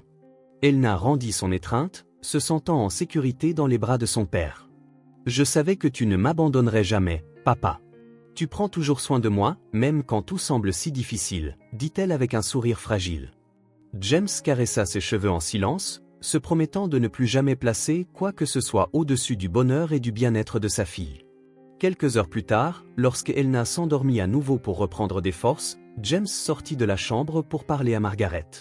Il la trouva dans le couloir, en train de ranger les instruments qu'elle avait utilisés pendant l'opération. « Margaret, je n'ai pas de mots pour exprimer ce que vous avez fait pour moi et pour ma fille. Vous lui avez sauvé la vie et je ne l'oublierai jamais. Mais après tout ce qui s'est passé, j'ai pris une décision, » dit-il, l'air sérieux. Margaret le regarda, intriguée. « Quelle décision avez-vous prise, Monsieur Smith ?» demanda-t-elle, se penchant légèrement pour mieux l'entendre. James prit une profonde inspiration avant de répondre. « Je vais fermer l'hôpital. Je me suis rendu compte qu'au fil de toutes ces années, je me suis tellement consacré à cet endroit que j'en ai fini par négliger la chose la plus importante de ma vie, ma fille. Maintenant, je veux vivre pour elle. Je veux m'assurer qu'elle reçoive tout l'amour et tous les soins qu'elle mérite. Margaret hocha la tête, comprenant son choix. Je comprends, Monsieur Smith. Parfois, nous devons accorder la priorité à ce qui compte vraiment. Mais sachez que ce que vous avez fait ici a eu un impact sur la vie de nombreuses personnes. Et surtout, votre fille a de la chance d'avoir un père comme vous, dit-elle avec un doux sourire. James lui rendit son sourire, mais son visage s'assombrit rapidement. Je ne pouvais pas prendre cette décision sans d'abord vous dédommager pour tout ce que vous avez fait, Margaret. Vous n'êtes pas seulement une héroïne pour moi et pour Elna, vous êtes aussi une inspiration. Je veux m'assurer que vous ayez tout ce dont vous avez besoin pour aller de l'avant. Si jamais vous avez besoin de quoi que ce soit, je serai toujours là pour vous aider, dit-il en posant une main sur son épaule. Margaret resta silencieuse un instant, visiblement émue. Merci, Monsieur Smith. Vous n'avez pas à vous inquiéter pour moi. J'ai toujours trouvé un moyen d'avancer, même dans les situations les plus difficiles. Mais je vous remercie du fond du cœur pour votre générosité. Savoir qu'Elna va bien est déjà la plus grande récompense que je puisse recevoir, répondit-elle sincèrement. Dans les jours qui suivirent, James ferma officiellement l'hôpital Community Hope, mettant fin à une ère de sa vie. Il vendit l'équipement et utilisa une partie de l'argent pour aider Margaret à se remettre sur pied, en guise de remerciement pour tout ce qu'elle avait fait. De plus, il veilla à ce qu'elle ait accès à des ressources facilitant sa mobilité et la possibilité de reprendre sa carrière si elle le souhaitait. James et Elna, désormais plus unis que jamais, entamèrent une nouvelle vie ensemble. Il consacra ses journées à prendre soin d'elle, savourant chaque moment passé aux côtés de sa fille et redécouvrant ce qui comptait réellement. Pour Margaret, l'aide de James fut un tournant. Elle put entrevoir un avenir rempli de nouvelles possibilités. Bien que leurs chemins prennent différentes directions, le lien tissé lors de ce moment de dépassement ne serait jamais oublié. Dans cet hôpital, ils avaient appris que même dans les circonstances les plus difficiles, il y a de la place pour la rédemption, pour de nouveaux départs et pour la force inébranlable de l'amour et de la gratitude. Les mois qui suivirent furent marqués par des changements profonds dans la vie de James, d'Elna et de Margaret. Après la décision de fermer l'hôpital Community Hope, James consacra toute son énergie à assurer la convalescence la plus sereine possible à sa fille. Dans les moments les plus difficiles, il avait compris que l'amour de sa famille était sa véritable priorité. Il ne reculerait devant rien pour offrir à Elna une vie remplie d'affection et de sécurité. Elna, quant à elle, se révéla être une jeune femme extraordinairement résiliente. Malgré la frayeur initiale et sa fragilité, elle retrouva des forces jour après jour. Son sourire illumina à nouveau les instants qu'elle partageait avec son père. Le lien entre eux était désormais indestructible, forgé non seulement par l'amour, mais aussi par la certitude qu'ils avaient surmonté ensemble une épreuve qui aurait pu les anéantir. James l'encourageait constamment, consacrant son temps aux jeux, aux études et aux discussions qui renforçaient encore leur relation. Pendant ce temps, Margaret vivait aussi une transformation significative. Grâce à l'aide de James, elle put acquérir un fauteuil roulant plus moderne et mieux adapté, qui lui rendit non seulement sa mobilité, mais aussi sa dignité et son indépendance. En outre, James insista pour l'aider à reprendre sa carrière médicale. Il utilisa une partie des ressources de la vente de l'hôpital pour lui garantir un accès à des cours de mise à jour, afin qu'elle puisse à nouveau exercer le métier qu'elle aimait. Au début, Margaret hésitait. « Monsieur Smith, j'ai déjà accepté que ma vie ait pris un autre chemin. Je ne sais pas si j'ai encore la force de retourner à la médecine, » disait-elle. Mais James ne lâchait pas prise. « Vous avez sauvé ma fille, Margaret. Vous avez sauvé ce que j'ai de plus précieux, non seulement comme médecin, mais aussi comme être humain. S'il y a bien quelqu'un qui mérite cette seconde chance, c'est vous. Voyez une nouvelle étape, une occasion d'inspirer d'autres personnes avec votre histoire, » lui répondait-il avec un sourire encourageant. Ces mots touchèrent profondément Margaret. Après réflexion, elle décida de se donner une nouvelle chance. Au fil du temps, tous trois devinrent une sorte de famille choisie. Margaret rendait souvent visite à James et Elna, apportant avec elle une sérénité et une sagesse qui enrichissaient leur quotidien. Elna adorait écouter les récits de Margaret sur sa jeunesse, son parcours en médecine et même les difficultés traversées après l'accident. « Vous êtes comme une héroïne, Madame Margaret, comme celle des livres que papa me lit, » disait Elna, les yeux brillants d'admiration. Margaret, de son côté, trouva en Elna et James un soutien émotionnel qu'elle n'aurait jamais imaginé. Ils étaient devenus les personnes sur qui elle pouvait compter, non seulement dans les moments difficiles, mais aussi pour fêter ses réussites. Lorsque Margaret passa l'examen pour revalider son diplôme de médecine, c'est Elna qui la serra en premier dans ses bras, en criant de joie « Je savais que tu réussirais. Je l'ai toujours su. » Fier, James proposa un toast ce soir-là, célébrant non seulement la réussite de Margaret, mais aussi l'avenir prometteur qui les attendait tous les trois. Au fur et à mesure qu'Elna retrouvait des forces, James explora de nouvelles perspectives professionnelles. Il décida d'ouvrir un petit centre communautaire dans sa ville, un lieu qui combinerait des soins médicaux accessibles et des programmes sociaux pour les familles en situation de vulnérabilité. Avec l'aide de Margaret, le centre devint un endroit accueillant et fonctionnel, où chacun était traité avec respect et dignité. James avait l'impression de rendre à sa manière tout ce qu'il avait appris et vécu à l'hôpital, Community Hope, mais avec une vision plus claire de ce qui comptait réellement. Margaret joua un rôle central dans ce centre communautaire, exerçant la médecine et agissant aussi comme mentor pour les jeunes qui rêvaient de faire carrière dans le domaine de la santé.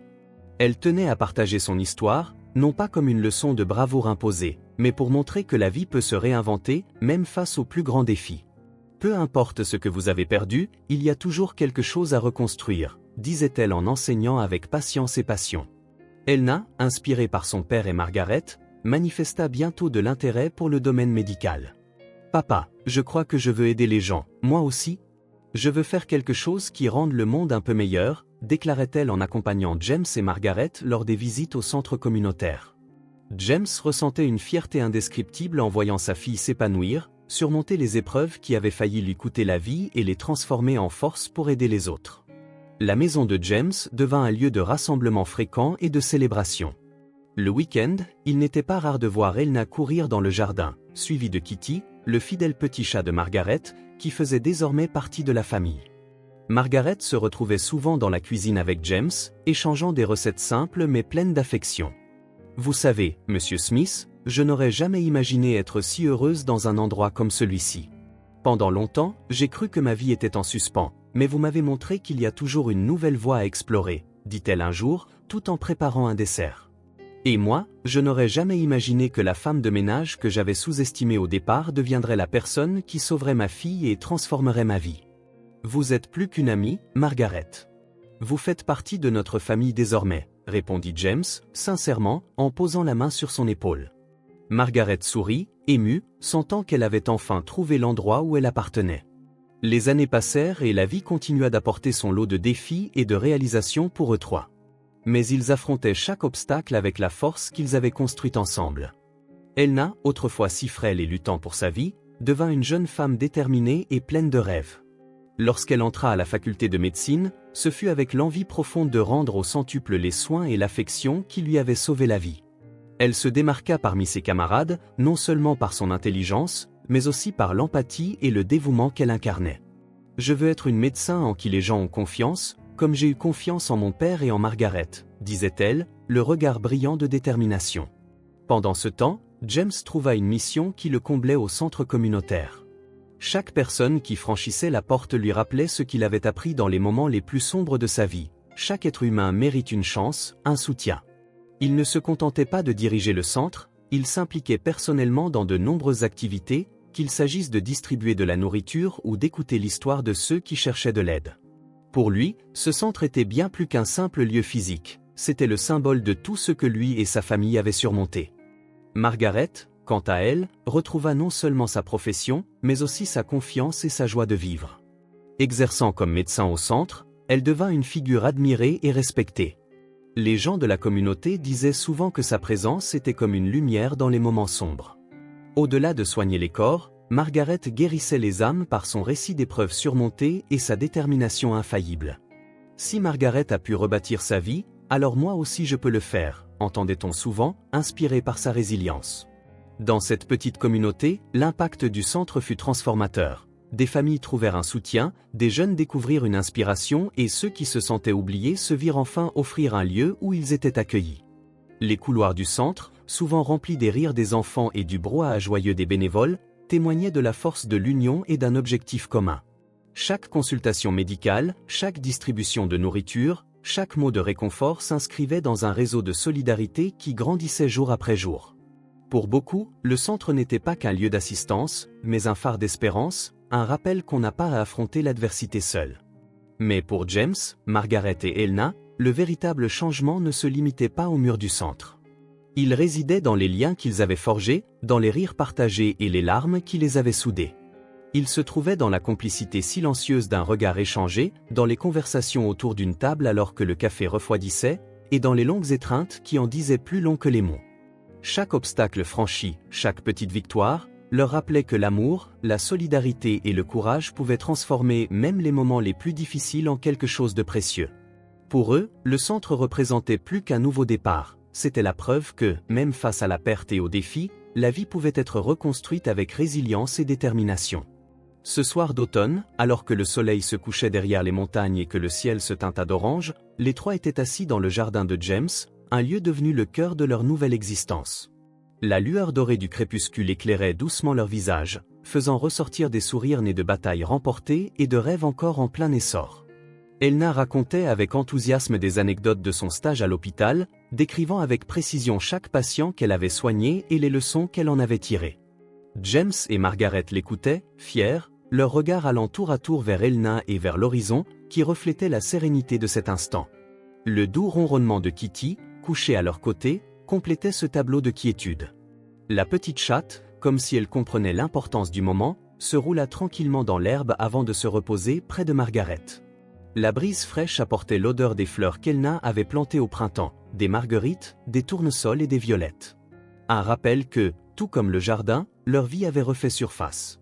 Le léger bruissement des feuilles dans le vent et le chant lointain d'un grillon composaient une mélodie naturelle qui occupait le silence entre leurs conversations. « Avez-vous remarqué à quel point le ciel est plus beau ici ?» demanda Elna, en montrant les étoiles qui commençaient à scintiller dans le ciel, sur ce fond orange. Sa voix était douce, mais pleine d'une sagesse qui semblait dépasser son âge. On dirait que l'univers veut nous rappeler qu'il y a toujours quelque chose de plus grand, de plus beau qui nous attend, même après une journée difficile. Elle leva les yeux vers le ciel avec un léger sourire, comme si elle s'adressait directement aux étoiles, y trouvant une paix que la vie, si longtemps, avait semblé lui refuser. James sourit en admirant sa fille.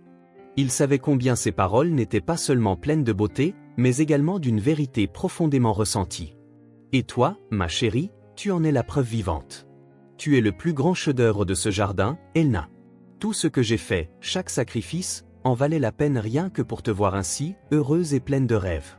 Tu es la raison pour laquelle je me lève chaque jour avec l'espoir au fond du cœur, dit-il, la voix lourde d'émotion. Je réalise que le bonheur se trouve dans ces petits instants, dans le son de vos rires, l'éclat de vos yeux, le simple fait que nous soyons ensemble, ajouta-t-il, regardant l'une et l'autre avec affection.